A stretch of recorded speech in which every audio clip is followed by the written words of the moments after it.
From 256 teams, we're down to the 16 of the best teams. You know you're in for a show. Welcome to the first day of the group stage of Garena Masters Season 3. You're watching the hottest thing in Garena MSP right now. I'm Cali Gaming. I'm down here with the two of the best casters right now in the scene, Beef Mammy and Jericho. And Jericho, I'm gonna toss you the first question of the day. How are you feeling coming into this first day? I'm feeling great. Back on the main stage, Took me a while to get a break. You saw me in the youth challengers, but now we are in the best of the best Garena Masters Season 3. I am doing great, Cali.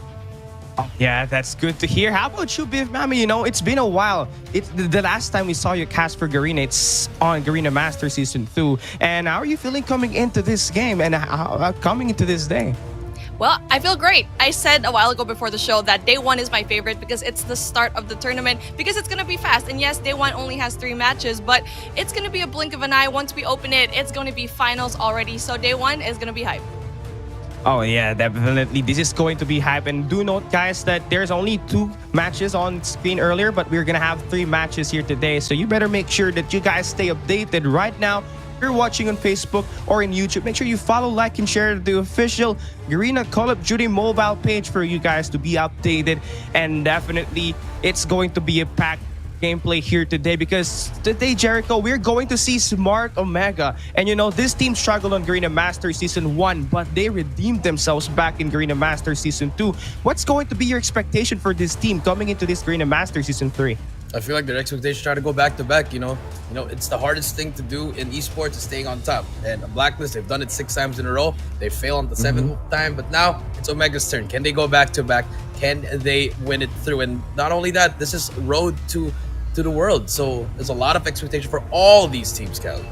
Oh yeah, definitely. And of course, we're going to see the tournament format later on. But Vipami, before we go into that, I'd love to know your thoughts about the current game settings that we have, and additionally, the control game mode that we're going to see later on in this series. Oh yeah, control. We haven't seen it yet in the Garena Masters, but we did see it at Youth Challengers. So that was kind of like a taste of what we're going to get for today. And I'm really excited to see control, because a lot of these teams, they need to step it up just because of this new game mode that we've seen here. Oh yeah, definitely. And now, of course, control is going to be one main thing. But here is the tournament format of Garena Masters Season 3, Team The Glory. We got 256 teams from the qualifiers, 3 bracket qualifiers for the Philippine scenes, and of course 1 bracket for SGMY. And then again, we narrowed it down to 16 teams. 12 teams will advance from the qualifiers, and of course 4 teams are invited, which is ALMGHTY, Smart Omega, 21 Huntsmen, and Blacklist for their amazing performance on Garena Masters Season 2. But then again, after that group stage, the top 2 of each group will advance to that playoffs. We have 8 teams playing a double round robin, double elimination format, and there can only be 1 champion. And Jericho, I'd love to know, what's your predictions on who might be the top 8 teams for you here for Garena Masters Season 3?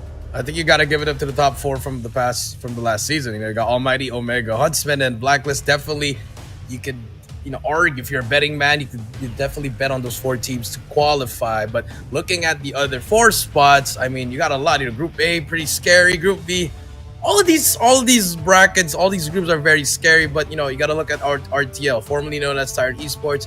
They can also be in the running as well. Ultimate Omi, a new squad coming through as well as LOWKINGS. They're trying to redeem themselves. And lastly, you gotta give it up for VVV. This team, they won GYC. Let's see if they can make it through the playoffs.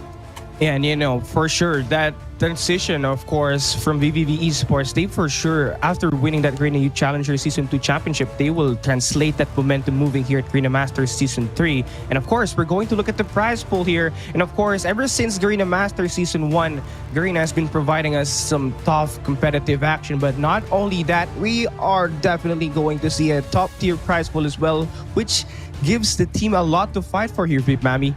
Oh, most definitely. And you already said it yourself.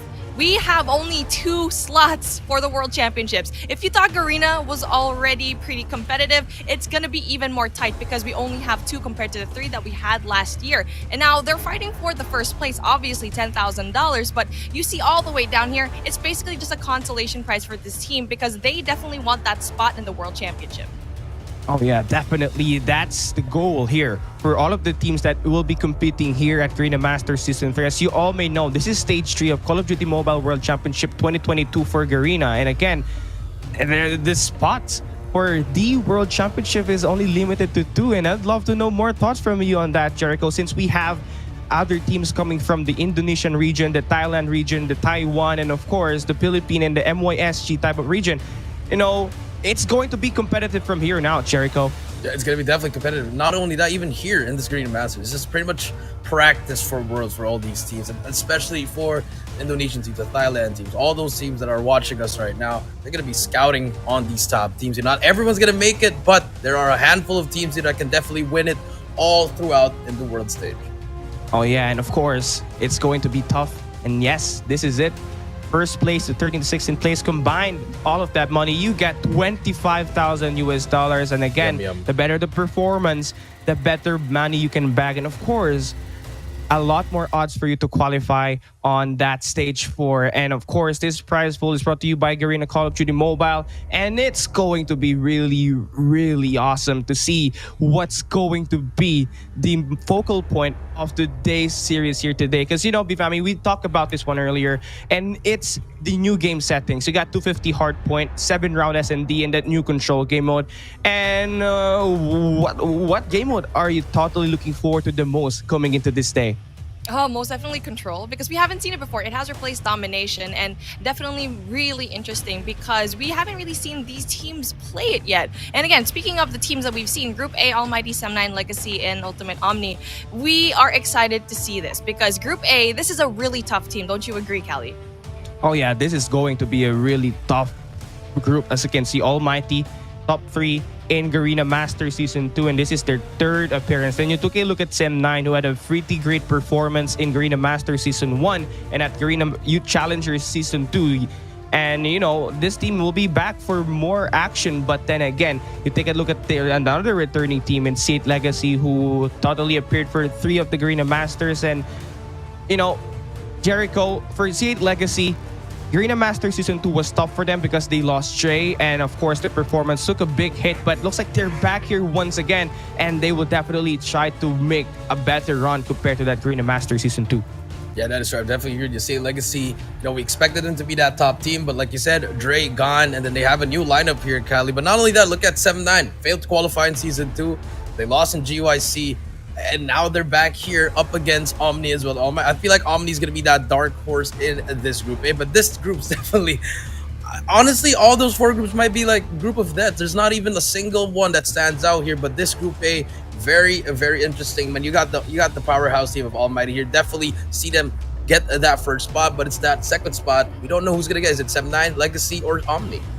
And you know, that's really the big question here for these 3 teams that will play in this Group A, Sem9, Legacy, Omni. They gotta make sure that right from the start of this competition, they bring in their A game just to make sure that they get to qualify for that next stage. And of course, every map, every series win, it's going to matter here at this group stage. And you take a look at Group B, Beef Mami, the champion Smart Omega, will be here alongside RTL Esports, Envy Doctors, and PDR Esports. And, you know, it brings a lot of nostalgia here. I mean, you look at Smart Omega, you take a look at the returning team, RTL Esports and PDR Esports. This team, they have finally been able to go back here in the major stage, Beef Mami. What are your thoughts on this one? Yeah, I mean, we already know that Omega did a phenomenal job at Master Season 2, which definitely people were expecting because they had such a strong start. I mean, they were the kings of before, but they really wanted to be the kings of now. Obviously, dethroned Blacklist International. But one team that really piques my interest, like what Jericho said a while ago, is RTL Esports. You already know this is formerly Tyrant, and they are probably one of the strongest teams in the Philippines. But I want to give a shout out to Envy Esports because they always give a fight. They always give us surprising matches, especially up against really strong teams like Almighty. So again, this is the only non-Filipino team here, and I'm really excited to see how the Singaporeans is gonna react to all of this.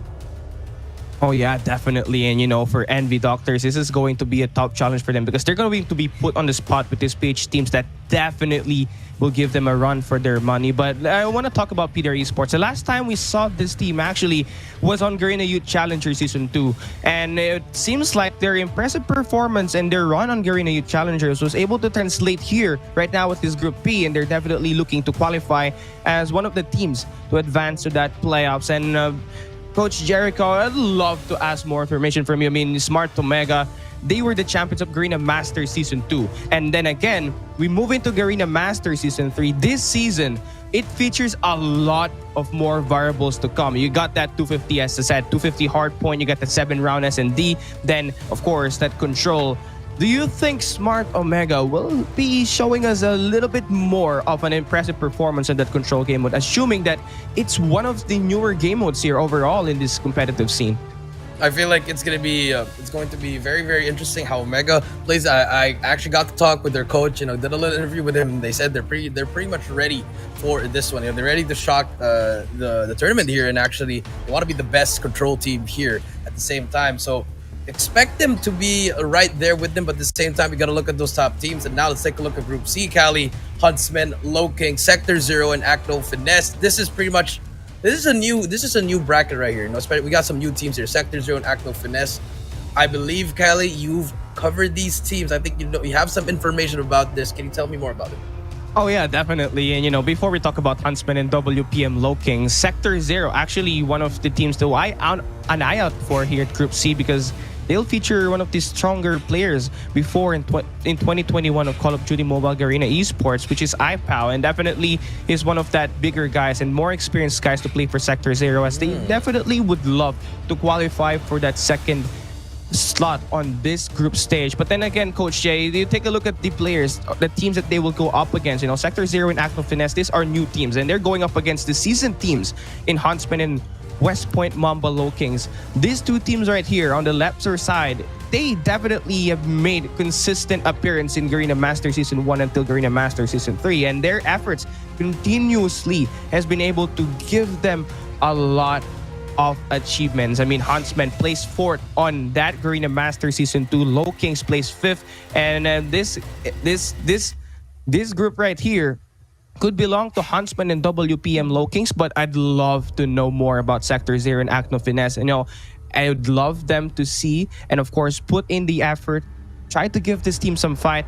And honestly, here, VIP Mami, I'm going to have to ask you some question. Is it Huntsman or WPM LOWKINGS for you that will actually take the top spot here at this group stage? Well, there's really no information as to what we'll see, especially going up against these two new teams, because we already seen it before. LOWKINGS had the similar spot where they were new, but they blazed through the competition in Garena Master Season 1, where they absolutely just almost got the crown. And this might be the case, especially what you said. IPOW, a really known player, is in Sector Zero. So it makes just one difference, or even just one coach to really change up a team. And the best thing that they have, the best arsenal that they have, is the mystery that they offer, because no one knows how they play, at least as a team, right? So again, Huntsman and LOWKINGS shouldn't really put their guard down. Oh yeah, definitely. They gotta make sure they put their hands up. But then again, we look at this. Qualified teams for Group D, it's Blacklist International Ultimate, C8 United, VVV Esports, CKG Legacy. And then again, we take a look at then backtrack to Garena Master Season 2. Blacklist Ultimate, Coach Jericho, they were one series away from taking the match against Smart Omega on that grand finals, but then again, Blacklist Ultimate really had, and they really struggled. That is true. The reverse sweep happened to a Blacklist. They lost 6 straight games. So very interesting how they're gonna bounce back with the addition of FDX. So this is their this is their world's lineup here. So is FDX going to step up, or is he gonna collapse on the pressure? At the same time, look at CA United. If there's a fun fact here, Cali, CA United and Blacklist, they were in the same I think they were in the same group for the last season, if I'm not mistaken, or Season 1. So they've known pretty much these players as well. But you gotta look at VVV and CKG. VVV, they won GYC. Now they're trying to get back here after not qualifying for group stage for Master Season 2. And finally, the return of CKG. We've seen this team a while. They picked up NU Anarchy before, then they suddenly disappeared, but now they are back with a new lineup. Cali, I'm excited for Group D. Yeah, Group D is definitely one of the groups that we'll definitely have to look out for. But hey, here is our schedule for today. It's not going to be 2, but it's going to be 3 best of 3 series. And you got ALMGHTY and SEM9 at that match number 1. And that match number 2, WPM LOWKINGS and ACNO Finesse. And of course, that final game for today, it's going to be Smart Omega and Envy Doctors. ALMGHTY, it seems like they will come here at this Garena Master Season 3 with the same exact roster. Do you think they finally found the formula to actually win this Garena Master Season 3. Because taking a look at it this way, Coach Jay, Almighty, they've been able to show great performances on group stage, but that one thing that they really struggle at the most is they can't seem to push for that grand finals. They've been really struggling. The last time they were in the grand finals, it was season 1. And we've always known Almighty to be a great group stage team, but when it comes to the playoffs, when it comes to those semifinals, winners finals, losers finals, Cali, they seem to really fall. But will they get back here? That's going to be their first match against 7-9. 7-9, they look pretty good, but losing to VVV against GYC, they go up against a powerhouse in Almighty. Yeah, that's going to be a really tough task there for 7-9. But hey, anything's possible here today. Biff Mami, what's the games that you're looking forward to the most here out of the 3? Oh, definitely really want to see LOWKINGS versus ACNO FINESSE, because like what we said before, we've never seen this team. And yes, Sparta Mega and MV Doctors, we've seen them already. We already know they're going to deliver. But there's a really big question mark with that team ACNO, where I really want to see them perform, especially since it is their first time here in the main stage. So again, LOWKINGS is not an easy team to beat, but I believe it's possible. Oh, definitely. And we always love to see those underdogs perform against those giants. And of course, for WPM LOWKINGS, they better watch out, because ACNO FINESSE, they will come here in this series with a big question mark in their game. And of course, we're now going to see the first game actually get played here. And Almighty and 7-9, they are good to go and they are ready to play. Almighty Garena Master Season 3 roster. Oh, you got the captain Incendio. El Capitan. You got the captain Incendio, Heaven, Shut Up, Jet Pro, Irfan J, Jericho. I'd love to know what you're thinking about right now. I mean, first of all, the captain, I like that. I like this. This is pretty cool. The graphics pretty nice. Thank you to Garena. But hey, same lineup. You expect the same for them, but this time you expect them to go further. Are they gonna fall again against Omega? They're gonna fall against Blacklist. They can't seem to get over that bump. Before they were the second best team here, but now it's a little bit Omega, Almighty, don't really know who's gonna go for it. So this team, you can expect them to just do well in group stage. They're gonna make it through the playoffs. That is a promise from them. So expect them to do well. Oh yeah, definitely. And of course, 2 players to really catch an eye out for, especially here for Almighty. Response and SMD wise, constant plays from Heaven and Shut Up. These guys are going to be one of the heavy hitters. And of course, one of the players that will definitely bring Almighty to the top. But then again, you take a look at the Incendio, Irfan J, Jet Pro. These are guys that are complementary piece, and they definitely will do well here for Almighty. And now, they're going up against 7-9. Who's fresh from placing second at Garena Youth Challengers. It's Concept that's going to be the captain. You got Bingo, Sia, Smokey, X3, Jasmine, and Zheng Yu. And Beef Mami, this team actually, they had Sir T out of the roster and added Sia. And of course, at Garena Youth Challenger Season 2, we saw a lot of improvements from Bingo, and is one of the players that really needs to be guarded here by, of course, the players of Almighty. Absolutely. And Garena Youth Challengers is basically a stepping stone into the bigger boys, which is the Garena Master Season 3, or just the Garena Master series in general, right? So 7-9 did a pretty good job at Garena Youth Challengers, but obviously this is a different scope, because you are up against the top teams of each country, regardless of age. And now 7-9, they did well in Garena Youth Challengers, and hopefully they get the translated here in Master Season 3. Like what you said, Bingo popped off, and hopefully he does the same for his team. So again, we've seen these races before, especially for Smokey. He can definitely give any kind of advice to his teammate when it comes to going up against Almighty, because they've seen Almighty before. They've already met them into different series. So again, hopefully, especially with the addition of the control, I'm really hoping they prepared well for this. Oh yeah, definitely. And 7-9 will probably have prepared a lot of strategies as they go up against Almighty, one of the top tier teams of Singapore. And now we're looking at the maps and modes here. First and foremost, before we go to look at that maps, let's take a look at the map bans here for both of the teams. Almighty, they ban firing range. That's one of the map picks actually by 7-9 that they're really strong at, especially in search and destroy. And with that cut down, Almighty will have to worry less. And of course, for 7-9, they ban that Hacienda. And of course, that's going to be a comfort ban here for 7-9. And Hacienda is really one of the hardest map right now in the current competitive map pool.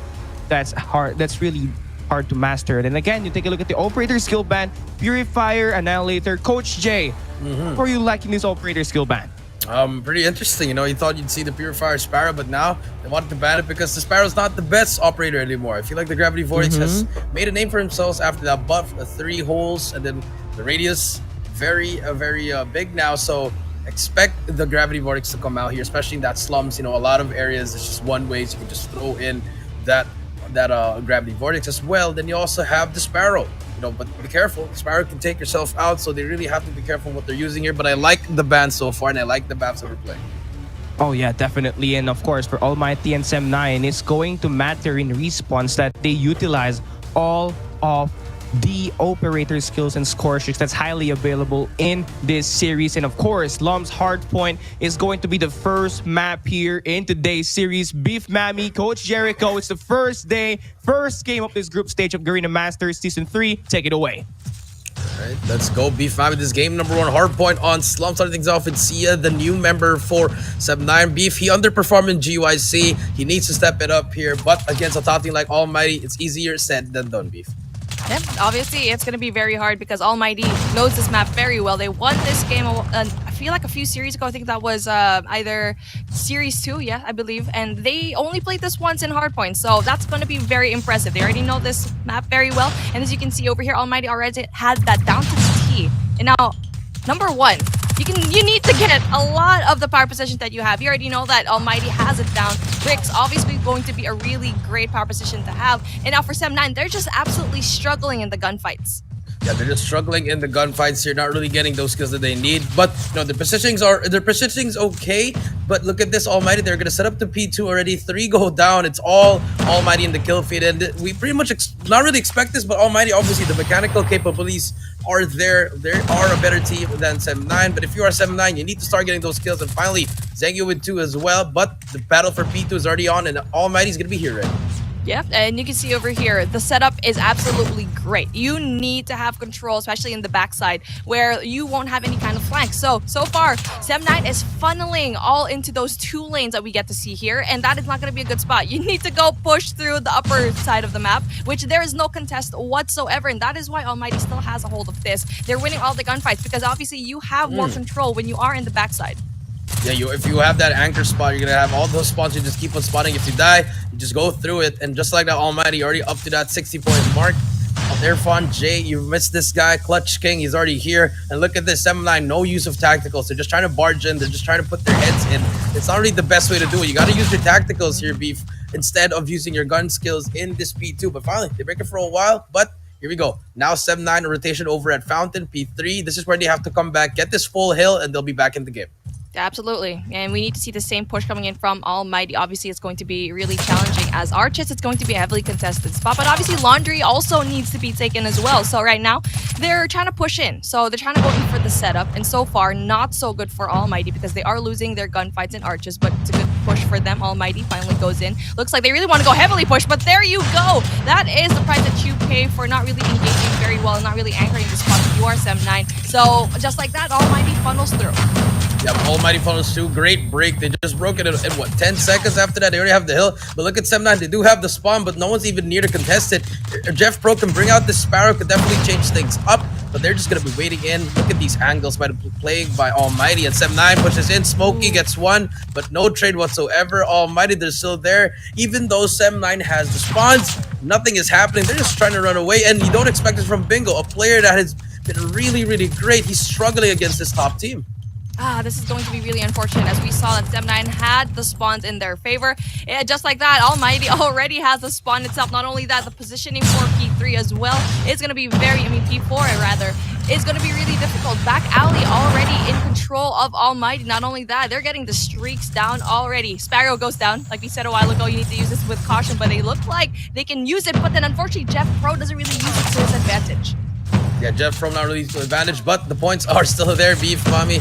And it won 35 to 19. Now Almighty, they have controls of Garage, Fountain, as well as Graveyard. And look at Sem9 all spotting over at that P3 side. Here comes the push. Can they try to make the play? Incendio holding it down. Great plays, and finally the Peacekeeper making its way to the meta. It's been really debated by pro players. Is it actually a great weapon? And so far, Almighty, they're using it properly. And look at 7-9 pushing through from Brick's side. They need to break it right now. Yeah, and when they try to go and break in, they need to wait for all their teammates, and so far it's just not happening for them. They're just losing control. I think it's because they're just funneling into the same side over and over, and yes, they're trying to go for arches, but they're losing all of their gunfights there. But there you go, 1 and 4. Take a look at that. That's the biggest break that they've had here so far. They're not winning their gunfights, unfortunately. Probably the comms aren't there for them. And now you can see Almighty getting a full 60 here in this hardpoint. And now the reset is finally going to happen. They need to have control here. I mean, not even scrap points was given to Sem9. They really need to make a change. But with the Predator missile, not really getting anything. It's not that really big because you can see they have such a great lead. 19 and 185 so far. Obviously, it's just 250. But it's looking very dire for Sem9. They need to step it up. Yeah, they need to step it up or else they're going to be joining the 50-point club, free membership. So here we go. Shut up now, I'm just going to get one. But finally, 7-9 trying to show some signs of life. They get 29 points off this. But finally, Bingo getting some kills as well. That's what they need. See a big kills for him. Finally turns it down. But for how long? They're only holding it for at least, what, 20, 15 seconds there. And finally, Almighty, they get it. They're about to reach this 200-point mark. And here we go. More players of Almighty just popping off. Heaven with his Sparrow gets taken out by Smokey. And if you are 7-9, yes, you can try to fight for it, but the rotation should be key. And if you're Almighty, you can take this time, Beef, to slow it down, grab some coffee, and you can still rotate and still have the lead. Absolutely, but you can see here the rotation finally coming through for the side of Sem9, and now what they need to have a solid hold here is Pillars. Pillars is going to be absolutely great. They need to get it, but as you can see here, number 4 is definitely going to be big. Shut Up is going to try to go in for the kill, and there you go, just like that. They have control over here. This is a really nice heady that a lot of the people here really abuse because you're not going to be getting a lot of shots if you're on the other side of Pillars. And now, just like that, Almighty already has control of it really easily, and even though Sem9 rotated early, they weren't winning all of the gunfights. They are not winning anything. Almighty about to end it. 17 points more to go. Zhengyu trying his best. Fred comes through. 2 go down. Concept trying to contest. Will not even get a kill. Bingo. He gets taken out by Shut Up. Only 7 more points. Even I feel like we have our first member. Our first game in the Green Mass Season 3. It's a 250-33. Welcome to the 50-point club. 7-9. Premium membership free, Beef Mommy. I mean, that's Almighty. That's pretty much it. That is Almighty, and if they smell just a single drop of blood in the water, they're like sharks that can definitely go and bunch up and take you out. And there are a lot of things that you can talk about in this game. Why it went wrong for Sem9. I feel like Coach Jay, I feel like it's the lack of knowledge of where the players of Almighty will be, right? Because you can see them. Like I feel like it really just shows in the reset where they spawned out in P1, right? It was supposed to be their hill. They had a good hold for it just for a few seconds. But I think, I'm not quite sure if you saw it, but with Bingo, he had bricks already down to the T, but everyone else was looking up to the the western side of the map, where no one was looking at the right side, where you already know that Almighty is going to be spawned. So spawn knowledge, definitely really big for Almighty. They know how to hold it down. And especially you can see here on the points on the right side, Irfan J having that 24, obviously such a talented player. And Incendio, for me, I think is also going to be an important player, even though he's all the way down there, because he's always down there for the flank. You always are going to expect him at the very back. And no one has had a response so far from Sem9 when it comes to those flanks. Yeah, he's always doing the dirty work, always doing the flanks, always getting those transitional kills. Really great. I mean, Almighty, it's just a complete team. You know, we know that they are going to do this. And for the side of Sem9, you have Bingo, your Slayer, 17 most kills already. Then you have Concept with 9 and 28. You know, you're not gonna get much time here if your team's not really winning most of your engagement. They need to step it up here. And I just don't know what's going through the mind of Sem9. Is it the first game jitters? But they've been here before. They've been in the playoffs before, Beef, and they've stuck with this team for so long. Is it because 30 isn't in the team anymore? I feel like that plays a big factor because he pushes the pace. He has that double pace mentality coming through, Beef. So if you are Sem9, you gotta get back here. You gotta get that S&D. But against Almighty, S&D is also one of their fortes. Yeah, that's going to be really difficult to see because like what you said, S&D, you already know this team is going to be really good, Almighty. But, I mean, if it was going to be a map that is going to be good for them, Raid, S&D is going to be next. So that's going to be a good sign for Sem9 because they can definitely slow things down. But at the other side, it's their pick. Yes, M9, that is their pick. But Raid SND up against Almighty, that is a scary thing to see because Almighty knows this map in the back of their hand. They really know it. They you basically like blindfold them and they can still perform really well. So let's see if Sem9, if this is a good pick for them, and hopefully it really pays off at the end. Hopefully, it really pays off in the end. Almighty, that is their home in SD. That is their favorite maps. Just a bunch of teams have beaten them, at least two or three, I believe, if I'm not mistaken. But that's how you play hardpoint. Perfect hardpoint for the side of Almighty. Just pretty much rotating fast, getting the angles that they need. Everybody was trading. Everybody's using their score streaks as well as their opera skills to the best of their abilities. And if you are 7-9, just have to compose yourself, relax a bit. It's your first game. It's all right. Not the end of the world here. But now let's see if they can manage to tie it up 1-1 in this series. And if it was a game mode that you can do that, it is definitely going to be search and destroy, Yes, right? indeed. Because you can slow it down just a little bit. Maybe at Sem9, just like what you said, maybe having that first game jitters, and now they're going to be slowing it down. They need to read through them. They need to play for picks because if they rush in, you already know that Almighty has the gun skills to respond to that fire. And now for Sem9, they need to find a way to slow things down, get a pick, and that's when they decide to move. And so now you get to see a lot of the like kind of like a preview as to what will happen for today. But obviously, Special Force Base is going to be picked by Almighty, so that's going to be really interesting because it's going to be basically at the top of the map where they have really solid control there so far. So Sem9, like I said, they need to have a really good sniper just to pick out Heaven, and obviously it might be even a double sniper setup with Shut Up in the mix. Yeah, probably a double sniper setup, especially on the defensive side. Expect Heaven to run over to that Vanna over at Gallery, Beef Mommy getting those picks over at Zigzag. Shut Up going to be on that money room as well. And they just have Irfan J roaming around, slithering like a snake in that Zigzag. For the side of 7-9, they can counter this one because I've seen them play in this raid S&D. They've beaten a lot of teams in S&D raid as well. That's why they're that confident. And I like this. This just might be a recipe for disaster for them. But let's see what's going to happen here. Expect X3 Jasmine to go up against Heaven. He's also one of the best snipers in Malaysia, Beef. So Jasmine, he has to have his A game today. Yeah, most definitely. It really is going to be important for Sem9 to just gather that confidence, especially from that loss a while ago. So, you know what? We're gonna have a clean slate here. We're gonna forget about hardpoint, and I feel like that is one of the traits of a pro team, a pro player. Is okay, you got a loss. You need to have like an attention span of a potato and just forget about it and move on because I feel like I heard that from a movie. You need to have like an attention span. No, it's a TV show, or you need to have an attention span of a goldfish, which also applies here because if you gather those emotions from a loss like that, a big loss like that, if I can add, because it's 33 and 250, yes, but just forget about it and move on. Search and destroy is a different game, it's a different mode, and now it's going to be important for them to try to find all of the strats that they have, pull it out here, play it as if it was grand finals, because you should play every single game as if it was your last, especially up against a team like Almighty. Yeah, I mean, yeah, especially against a team like Almighty, you really need to have your A game. And you're right, Beef. I mean, I've been 50 point, I've been 100-point club before. It's not good. It's not good for your team chemistry as well. Everyone's gonna get mad, like, what are you doing? What do you do? This and that.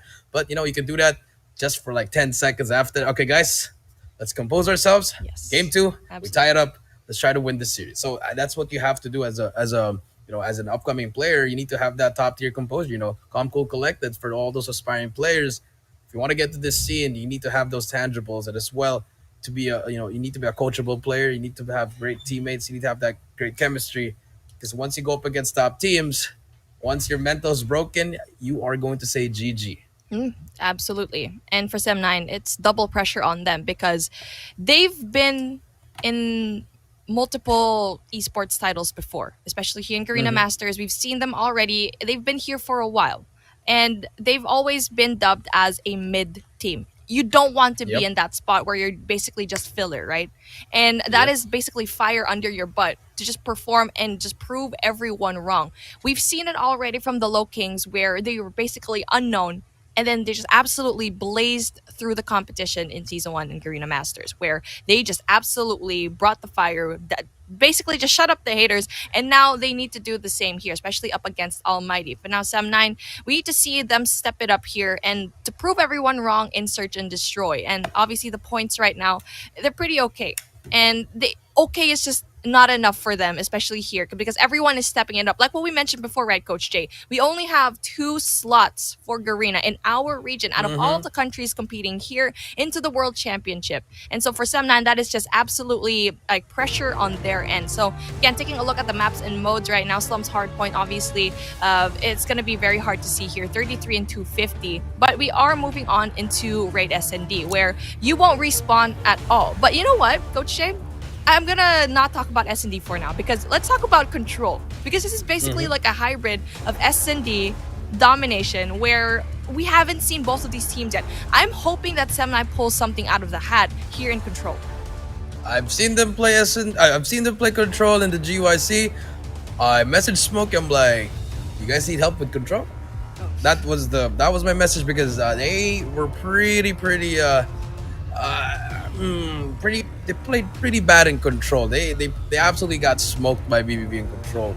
But hopefully with that knowledge in the GYC, they could probably make something here. But I agree with you, Beef. I feel like 7-9, they could turn some heads here in this Control. But then also for Almighty, how are they going to play this? We haven't seen them play, and we know the Singaporeans, they have one of the best IQs in the game here in CODM, and it's the best way to see it. It's going to be Almighty.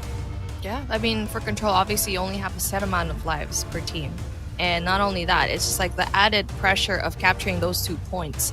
So again, I'm really glad that Control is added finally here, because I don't know if you were watching it last night, Jericho. I was up all night, probably till 3, 4 a.m. watching the CDL. And you get to see that, yeah, that's where you should learn a lot of the tricks, because they've had that for a while now. And now we're finally getting it here into the main stage of Masters Season 3 here for Garena Call of Duty Mobile, where a lot of the teams haven't really played it, or not really well versed with it. Like what you said, Almighty having it for the first time here on the tournament, Sem9 already having that struggle in Garena Youth Challengers. And let's see how much homework they've already done here. But before we start talking about Control, let's take a look at Search and Destroy Raid, where we get to see Sem9 holding the bomb on the attacker side. We'll start things off. S&D, game number 2. Smokey on your screen with the bomb. Not really in the best position. If he gets taken down, that is an easy hold of the bomb. But look at Almighty. There you go. Evan gets one. Like I called it out, Beef. He's going to be in that van. He gets that first kill on concept ready. That starts things off. And look at this. 7-9's going to be stuck in this zigzag. They force him to go back. And now look at number 2. That's going to be Irfan J. A little bit too aggressive. He gets one. Shut up gets Smokey. Jasmine gets Irfan J. 3 versus 3. Bomb is down over 3 versus 2. Bomb is down over at that pool stairs. The bomb being down, you already mentioned it before. That's a really tricky spot. Shut up gets 1. Gets rid of X3 Jasmine. And now that's going to be a difficult play to have, because you're only 1 person. Plus, Heaven has already spotted you. The information comes through that gallery is going to be occupied. Not only that, he needs to make that way, all the way, the wraparound going into, I was going to say poolside, but he wants to go through mid. That's not going to be a really good play, because you already know mid is going to be really heavily guarded. Doesn't really quite get that information. As you can see, one player can really give him a little bit of a hard time, and now that's going to be really difficult. Bingo tries to go in for 1. Doesn't really quite get it, as 2 players shut up, and Jeff Pro shuts him down. And now we have 1 for Almighty. And now, let's just talk about that play just a little bit. Jericho, that push going through mid without even getting the angles right. You already know, you already said Heaven's going to be by that van. And hopefully they don't make the same mistake, and that's a good thing. They're finally pushing through poolside. Yeah, that first play was, I don't know what was the direction of it. What a shot by Shut Up. Starts things off there. They shut down concept. 5 versus 4. They know they're going to have it here. Here comes the retake, but doesn't matter. Jeff Pro gets Jasmine as well. Now it's going to be a 5 versus 3. It's a great place coming from Almighty. They are just doing their same plays over and over again. Irfan J gets 1. Irfan J gets 2. Last player alive. Shut Up with the snipe. Misses it. He does get 1, but Jeff Pro is there with the trade. That is just a clean defensive round for Almighty. Well, I mean, it was a clean defensive round because Sem9 gave it to them all. The stairs. Why would you go up the stairs knowing very well that you don't even have to push up that high? And now for Sem9 paid the price, and now probably could have even planted the bomb if they decided to, but they basically went up the stairs, and Jeff Pro just greeted them with a Mac 10. And now there you go. Shut Up goes down next to Jasmine. Gonna be saying goodbye 6 feet under. And now again, the bomb carrier is going to be alone all the way down. They're smoking alone with the bomb. Again, going to be very difficult. And yes, they're trying to make some noise here into spawn, but it's not going to work with a team like Almighty. They always will have that plan B. And take a look at that kitchen. Oh, it just like Shut Up gets that really big kill with a sniper. Smokey all alone. And now everyone else from 7-9 needs to readjust because the bomb is down. And it's going to be very hard as there you go. Finally, Bingo gets one, but Irfan J goes in for the trade. Jericho, Wow. 7-9 is in shambles. And what we saw a while ago in Hardpoint is basically translated now with the past 3 rounds that we've seen here from 7-9 so far. Yeah, I mean, it's just... I have no idea, man. These guys, it's like basic things, and I don't expect it from 7-9 because, you know, they're one of the best Malaysian teams in this tournament, but it's making them look like they're amateurs here. Now, finally, they're trying to make a push here over at driveway. Shut Up gets Jasmine. That's going to shut down their sniper, and look at them. Once one player goes down, they're just trying to turtle in. Look at, it's like they don't even want to play it. Honestly, I'm not, no disrespect to them, but they're the fear of going against Almighty. This is what's happening in 7-9, just really struggling, trying to find something here as ACNO takes down Zheng Yu 4-0.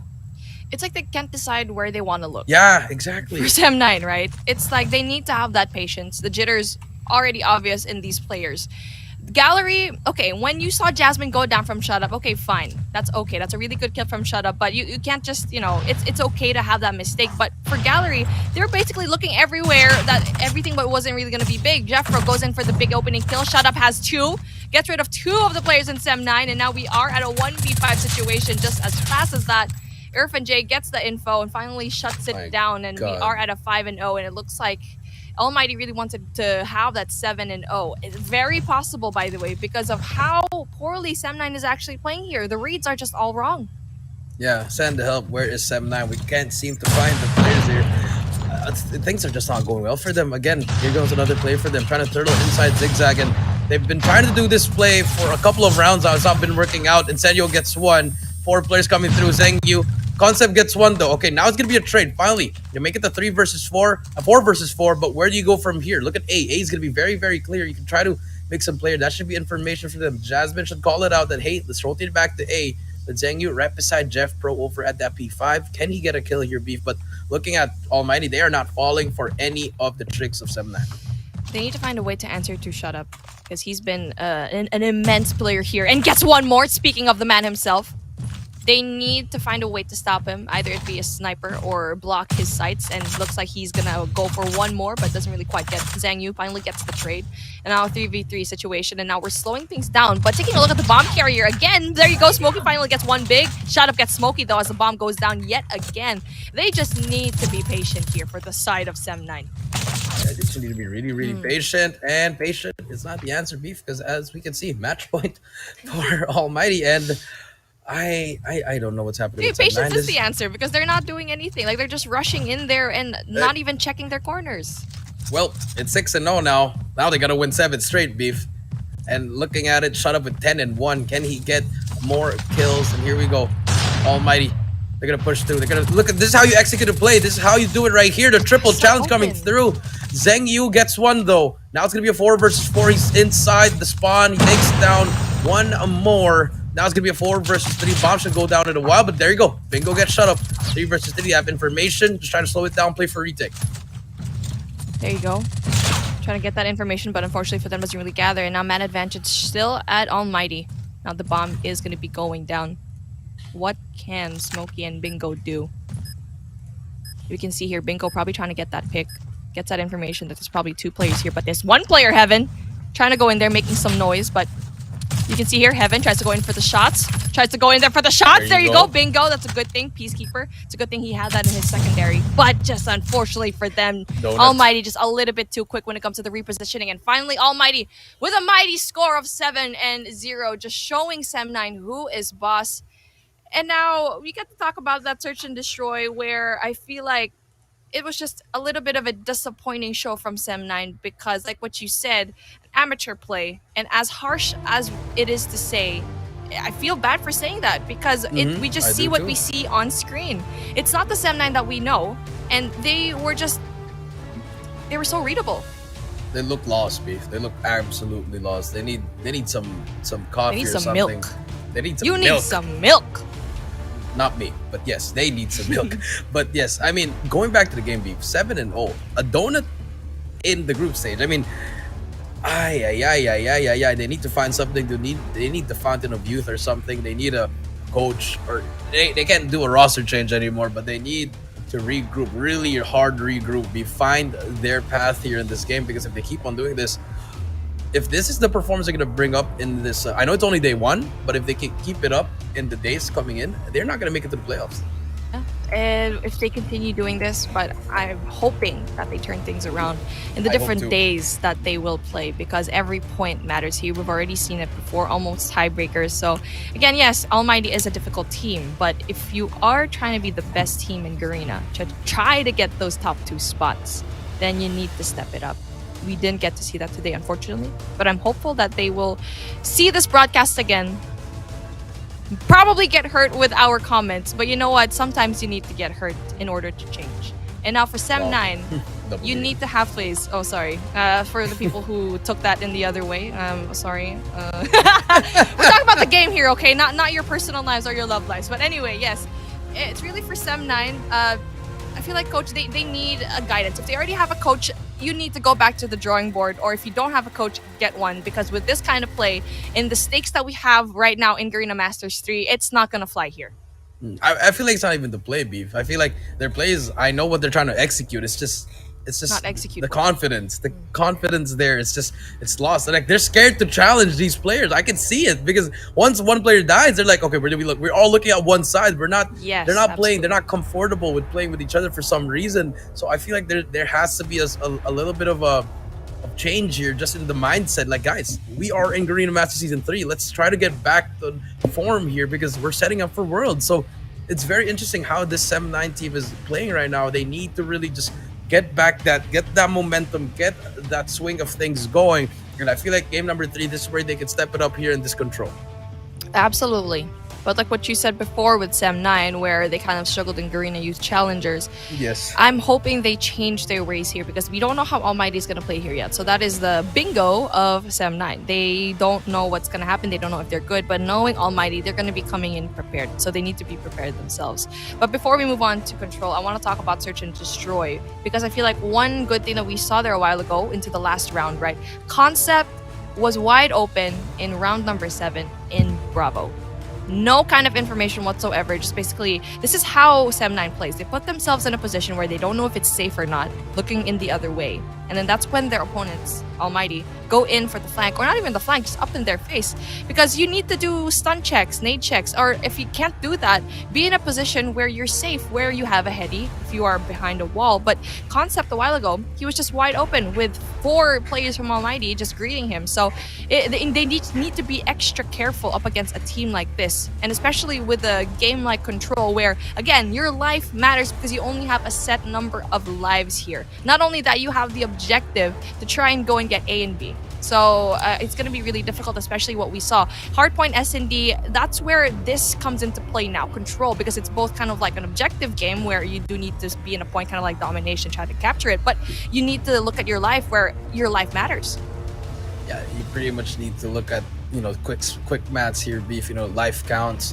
When do you want to use your operators? So it's very interesting how these teams are going to play. And it's our first time seeing it in the Pro League here in the Garena Masters Season 3. But, I mean, looking at the scores, look at what they did in respawns. Almighty, they're winning all their ones as well. They're getting double kills every time, every single life. Most of them, all their games are going through. And here we go. Beef Mommy, game number 3, Control standoff. Take it away, Beef. 30 lives per team, and let's see how they make use of that. And just like that, it's going to be really quick to kill for Almighty, trying to go in for that A control. Obviously, it's going to be really difficult, because Sem9 tries to go in there for the really good gunshots. And now you can see here the solid defense from Almighty here so far, taking a hold at really solid spot of Bakery. So you can see here, pushed up really far, Almighty goes in there. And now full stack coming in from the backside. They're just staying in spawn. They're being very careful, so that's good for Sem9 so far. But they are down 10 lives already, but slowly dwindling it down. Yeah, slowly dwindling it down. You are right, Beef. 21 and 19. 2 life advantage for Almighty. And now Sem9, they're hopping on this A point. They're trying to get some ticks here, but 3 go down, 4 go down. It doesn't even matter. B5 life advantage now for the side of Almighty. Now they're setting up for this spawn trap. Jasmine with that sniper will get one. Shut up gets one as well. But look at this. Just the trades coming in. The pressure that they're putting in. Almighty. They're just up in your face. But finally, Sem9 clearing out their base, but they haven't cleared out that one guy called Heaven. Yeah. And now Almighty obviously being the attacker side is going to be very difficult. But you can see the lives already dwindling down for Sem9. 18 seconds left on the clock. And you need to either capture a point or go for basically team deathmatch where you just eliminate all of the lives of Sem9 right now. They need to go in there for the pick, so that's going to be a really big one. Sem9 trying to get in for that Bravo push, so that's a good side here so far. Obviously, they are going to be on the attacker side, but for Almighty, they need to go and push up already in Bravo. There you go. Speaking of, Irfan J takes him out and not really getting the points down. They're finally eliminating all the progress that Sem9 has, and now that's going to be very difficult. You just really need to go in there for the point. Yeah, they finally did it after, well, now they're only 3 lives in, 2 lives in. They finally pushed together as a team, but it didn't work out. Smokey with 1. Smokey gets taken down. Last life remaining. Bingo. What can they find? 1 to 7. They do get 1, but Irfan J gets that final kill. And for the side of Sem9 Beef, they finally did their play towards the end of that round. I mean, you want to clear it out. You don't want to send too much players on both sides. You want to push one side. You can send a player over at tractor side just to get the kills, hold down those transitional angles or rotational angles. But Sem9, they're just pushing out all over and over again. Now, it's time for Almighty to show us what they can do on the offensive side.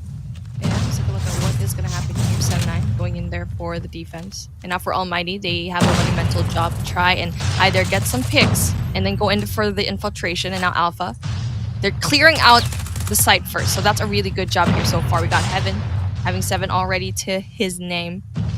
Tries to go in there all by himself, trying to wait for his teammates to go in there for that help in Alpha. So now that you know that Alpha's going to be clear, you can go finally step on it. And we get to see player number 2, that's Irfan J, always going in there for the OBJ. Not only that, he only has to worry about 1 player here, but player number 4. But unfortunately for him, doesn't really quite get the spots. And just like that, Alpha looking like it's going to be a really strong hold, but Bingo, obviously, he denies that. He denies that. Jeff Pro gets a kill. Look at this. B, the harder point to get. They're going to get 2 ticks on it. A already has 1 tick as well. Life advantage is just out of this world, Beef. And now Jeff, with his depth machine, is going to spray it down. This is the perfect way to use it. Even the gravity warning should be helpful. But Jasmine with the quick scope, they take him down. So, hey, they have some life here. They shut down the operator skills, but the hunter killer drones, you're seeing them flying. Incendio gets 1 as well.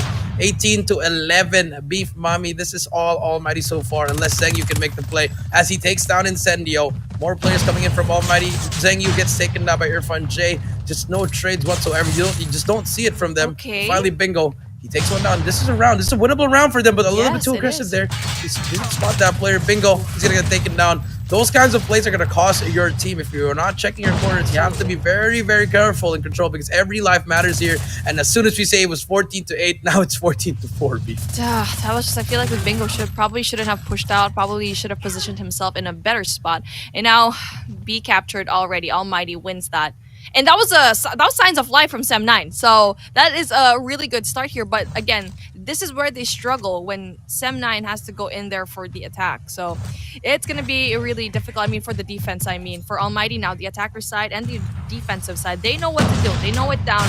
But obviously, they could have done it a little bit more cleaner, in my opinion. But again, they're playing this very perfectly because not only do they balance when it comes to the kills as well, but they're also doing the OBJ. So really good start here from Almighty. Yeah, it's a really great start coming in for them. 27-28 early games. Finally, 7-9. Zengyu showing some lives here. They're about to capture that 8. They already have that 1 tick coming through, Beef. And look at Almighty. They're not trying to force it in, but they finally force it in through L wall to get that kill. 24 to 25, but Smokey got through, and this could be the play for the side of 7-9. If Smokey gets some kills, just annoy the enemy team. But so far, he's not finding anyone. Because look at Almighty Beef. They're all spread out at an A point. And finally, Smokey, he gets that first kill. Let's see how long can he get this streak going. Okay, Smokey, he's in a really good spot here, but the rest of his teammates are far, far away. They need to go and choose a position where they want to play because right now, Almighty has a pretty solid hold. And now with Smokey being down, they have no control whatsoever. And Almighty looks like they want to finish this game because at this point, Sem9 is not going to be able to step on it. So right now, the cleanup is happening for the side of Almighty, which is going to be a good spot. And now they're pushing out. They already know that spawn is already there. And for Irfan J gets that beautiful double, but takes himself out. But still, applying that damage to Sem9, and now they can't even go past their spawn because of how well Almighty has been just flushing them and spawn trapping them. Yeah, 25 seconds left, and I feel like even though Smokey made that play, Beef, all his 4 teammates were all stuck at the spawn with the spawn trap from Almighty. And look at this, look at Jeff Pro, almost gets that kill, but gets taken down. 11 to 9, but it's still a winnable game if you are 7-9, but 17 seconds on the clock. I think 7-9 might just give up this A point. Finally, gonna get that second tick. Last push coming through from Jeff Pro. Is Almighty gonna go for this? Unfortunately, they will try actually. The last two players gonna try to make the play. They are not giving them any point. They get one, and there you go. 6 versus 5 now. And they finally get an extra minute. The Fred comes through, gets that player. Wow, what a great prediction coming through. Now it's gonna be a 5 versus 3. This it turns into an S&D now, Beef.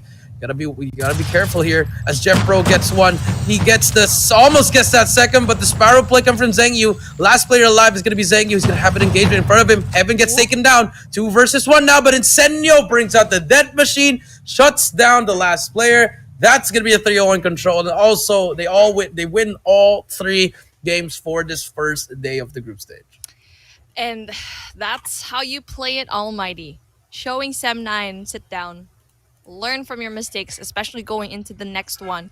Where Control, we found signs of light from Sem9, but it just wasn't enough. And I feel like for Sem9, they just had to choose a point first to capture and put some defense, yes. But it's just they couldn't find the balance between getting those kills and doing the OBJ. And at the very end, you get to see that beautiful spawn trap from Almighty. And again, capturing 1 point is not enough. And they kind of paid the price here. And obviously the lives, you need to get all those points. But yes, if you're an attacker and if you step on that point, yes, the time is going to freeze. But again, with a team like Almighty, it's just going to be very hard to control. Speaking of control, that was a really amazing game from Almighty. Now you get to see how they play here. Finally, we get to see like a little bit of information when it comes to how they play this game mode. And so far, so good. But I feel like it could be cleaner as well for the side of Almighty. It came a little bit close into that game. I think that was like round 3 where Sem9 almost got it, almost, but let's see, Almighty doing a really good job here so far with a really clean sweep of 3-0. A clean sweep from them. They played perfectly. It's like they never lost touch. They never lost a step. I mean, they never lost a step. The only time they lose a step is during the playoffs, wherein they really struggled. But now, the group stage, you expect this team to do it well. But for 7-9, you don't really expect it from them. You know, the captain concept is really struggling from the hard point to the S&D to the control. They need to find something. They need to regroup. You know, have a team dinner outside. No, just try to enjoy first, and then from there, you know, watch what happened. What went wrong with this team, because there was a lot of factors that went wrong, especially in that control beef. They were like playing it was just like looked like it was like a ranked game for me, honestly. They were just trying to push in 1 by 1, which is, yes, it could work if you have the life advantage, but at times you need to push as a team, clear out areas first before you start making those kinds of plays. Like what you said with Smokey, especially, we saw it already where he had really good plays up in A. And you get to see a lot of really good plays from this guy, but he was all alone. So even though, yes, he defended that spot very well on the attacker side, he couldn't step on it either because he was all alone. So even if he was trying to capture it, he'll get funneled from both ends. And so that's a really good play from Smokey, but everyone else from his team need to step it up, especially like what you said, Concept. You've seen him at the bottom for a lot of the time, and especially we got to see it in Search and Destroy as well, where they're looking at the other direction. So like what you said, Coach Jay. So they need to do the same for all game modes, where they need to have a little bit more presence of mind when it comes to playing it, especially with a really crisp team like Almighty. Yeah, especially with a crisp team like Almighty, you really need to step it up here. And now that's going to be it for our first series 3. And all, you know, if let's say just take a look at the highlights beef. I mean, the highlights was just pretty much all Almighty. It was Almighty versus Almighty pretty much. They were just trying to outscore everyone. Let's take a look at the score: 250-33, 7-0, 3-0. And also what also played a part beef was the operator skills, Purifier and Annihilator, and you open up Sparrow. You know, with the hands in Almighty, I feel like they're just really that superior with all those operator skills. If you are 7-9, you really need to shut them down. You know, the gun skills, you really need to try to show them out. But so far, Almighty has that distance against. That's why they are the best team in Singapore. That's why they are, you know, a top 3 team in this tournament. Yeah, the top team. You can see here, as the highlights rolled through, Almighty with a really dominating hard point. Well, really a dominating 3 games. And you get to see how much struggle Sem9 really endured here in Slums, where they couldn't really get a hold of the hard point really well, to the point where Almighty just got full 60s all over the place. And it really just started here in P2, where they can't control it. Almighty has a hold of it because you need to have some sort of presence into pillars where people from Sem9 couldn't. We only saw one push, and I think it was Shut Up who tried to go in for the infiltration for that beautiful heady. And now, speaking of this, Shut Up just absolutely decimated this lobby because of how well he is as a sniper. They couldn't have any kind of response to him in Alpha. You can see over there, that double push didn't really work out because of they couldn't have a sniper go up against Shut Up in Heaven. Yeah, Shut Up in Heaven. Pretty much it was just their game. It was their map. It was their game. Here, the round, Bingo tried to clutch it up in a 1 versus 2, but the pinch came through here. Senio gets in here, control. To start to finish, Almighty did it. But you know, that second round beef, I think it was the second or the third round, wherein Sem9 showed some life just a little bit, but it just didn't matter. This was the map. This was the round. We were like 14-8, winnable. Then all of a sudden, it turned to a 14-5 beef, Yeah. and then it was over already.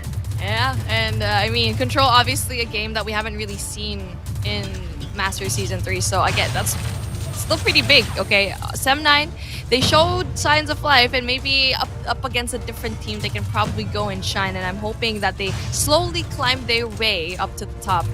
And now, with Control, Almighty has it down really well. They know how to play the OBJ, not only that, knows how to slay as well. As you can see, the lives dwindling down. There was some certain point here, especially at the very end, where they were almost level in the lives, but it's because Almighty can throw a life, because they're already leading by a lot.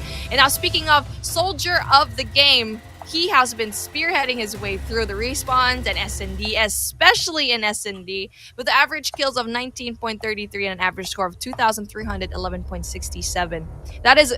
It's absolutely crazy. You get to have 19 average kills here so far. And that, especially with that search and destroy round where he was the lone attacker, the lone defense as well in search and destroy in that balcony where no one could stop him at home. No consolation whatsoever coming in front side of Sem9. Nothing. I mean, everything is just good here. I mean, Haiti of 1.93. It was the Shut Up show. It was the Heaven show. It was the Almighty show, beef. And I mean, it was just everything for them. And you know, now that we have Cali back, I want to ask some thoughts from you, Cali. How was it watching that game? Well, one thing for sure that happened in the game, Almighty had a feast going up against Sem9. I think you guys would agree on me on that. This team looking so crispy. And of course, one thing I noticed is that they make solid, decisive decisions as a team. And we have to see more from them as they improve and, of course, move into this next group stage match. But then again, we're going to see Mambo LOWKINGS and, of course, ACNO FINESSE later on. Right after this break, stay tuned.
Ladies and gentlemen, welcome back to Garena Master Season 3. I'm Cali Gaming, down here once again with Beef Mammy and Jericho. We're off to a very dominating start with Almighty sweeping Sem 9. And Coach Jericho, is this a foreshadowing of what's more to come in this today's schedule? Not hopefully. I'm sorry, didn't want to say that one. But I feel like Slip of the tongue, huh, Jericho? I feel like it's the start of that's a dominating day. You know, Almighty, and we're like, hey, we're gonna get a 3-0. Maybe LOWKINGS and Omega can do it as well, but we don't know. Maybe ACNO FINESSE can do something about it as well. WPM LOWKINGS, it's gonna be their series here. But I like what I'm seeing so far, and it's just been the Almighty show so far, Cali. And you know, we expected Sem 9 to actually put up more of a fight on that match number 1, but you know, there was a lot of fear factor added into the mix there, Beef Mammy, going up against Almighty. And I really do hope that, you know, Sem 9 turn it around in the following group stage matches that they have. But thoughts so far on Almighty's showcase on that first match?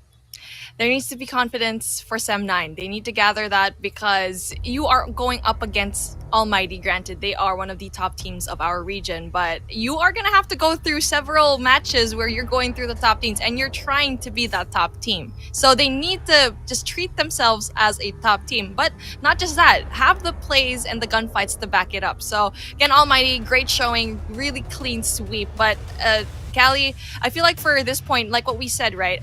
It's going to be really hard. Finesse has a really big question mark on their name right now because we haven't really seen them. But obviously, LOWKINGS has been delivering. Yeah, definitely. And you know, let's take a look at what Mamba LOWKINGS have been putting up ever since the start of Garena Master Season 1 until Garena Master Season 2. I mean, they placed third on Garena Master Season 1, placed third on top.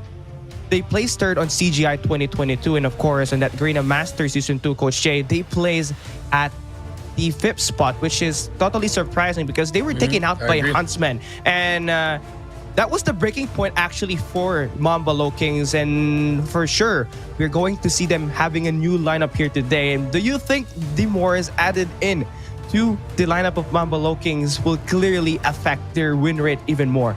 Yeah, I mean, I feel like he did. You know, he played for VVV in the GYC.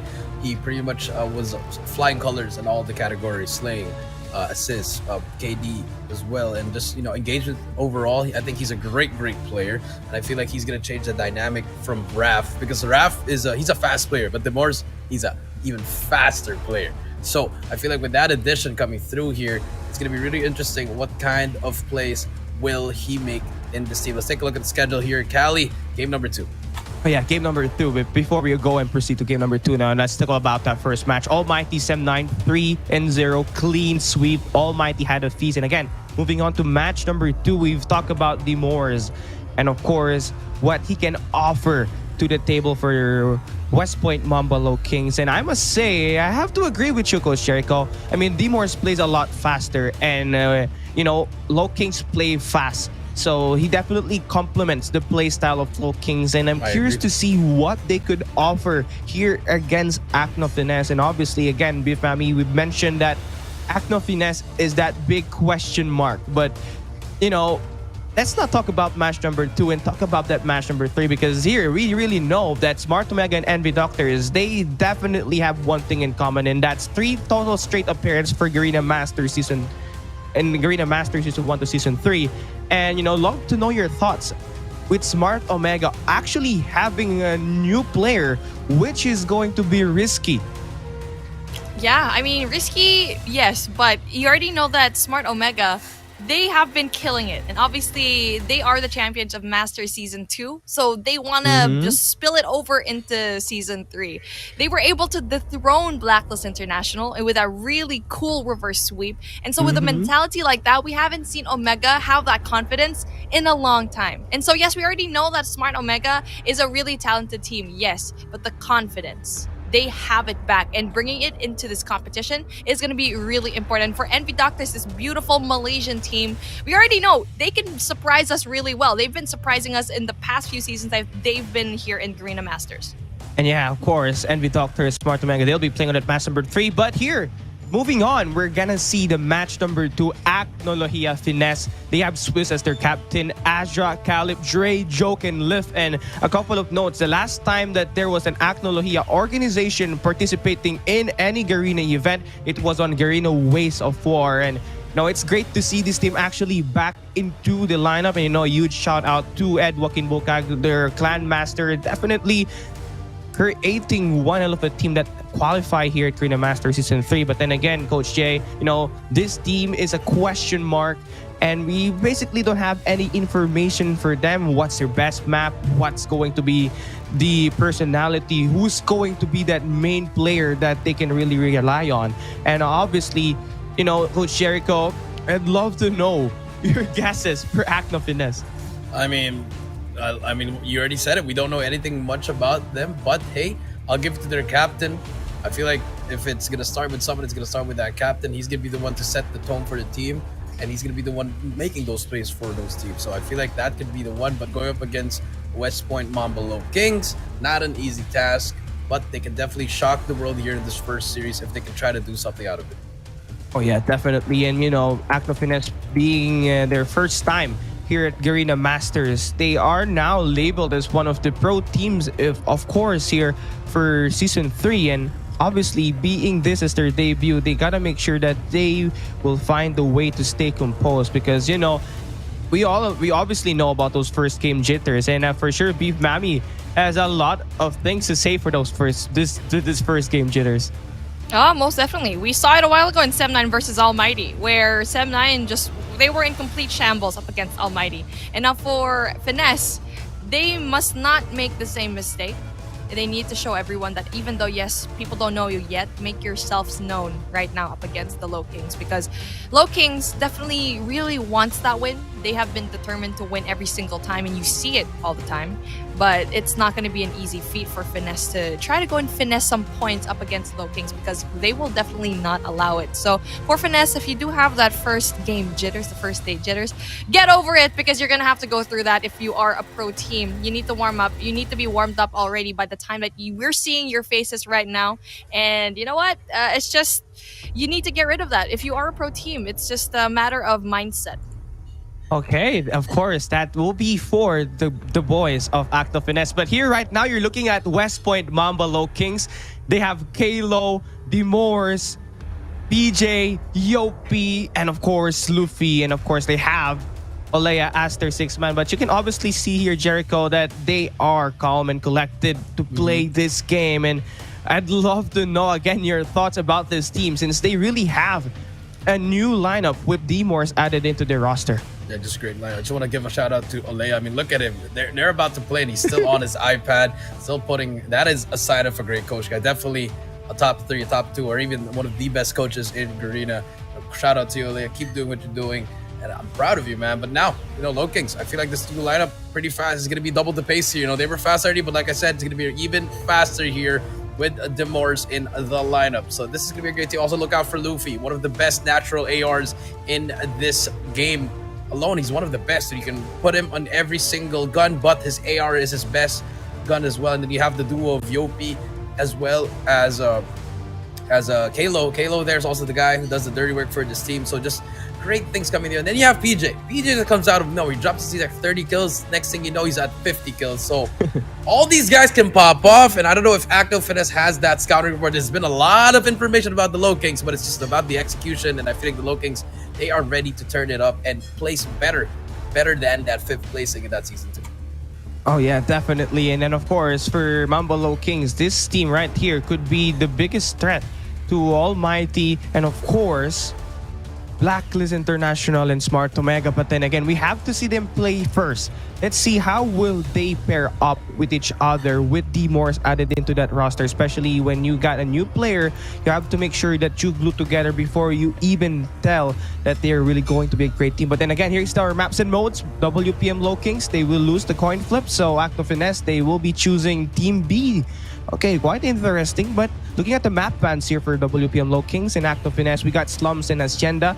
Of course, it's going to be that common map ban, since it's one of really the hardest maps to master right now in the competitive map pool. But then again, Purifier and Sparrow ban, Annihilator, and of course, that Gravity Vortex is going to be really available. And now, we're going to see the 3 lineup maps that we are going to see. Summit Hardpoint, Takeoff S&D, Stand Up Control, Beef Mammy. We got two respawns that has a very same personality, and it's going to be that close quarter combat. But we take a look at Takeoff S&D, and it's going to be a map pick for LOWKINGS. This is not really their personality. They're known to play those close quarter combats, but they're looking to try out a map that's very, very wide area, which is going to be really interesting.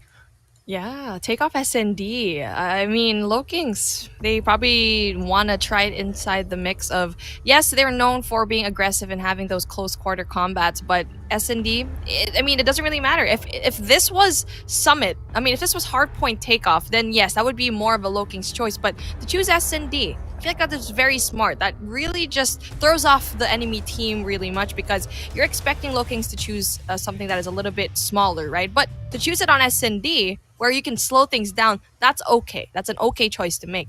But I'm taking a look at that Summit Hardpoint where finally we're taking it through here. So, Callie, thank you so much for being such a great host here. We're going to be starting things at Summit Hardpoint, where we're finally getting to see a lot of how ACNO Finesse actually plays.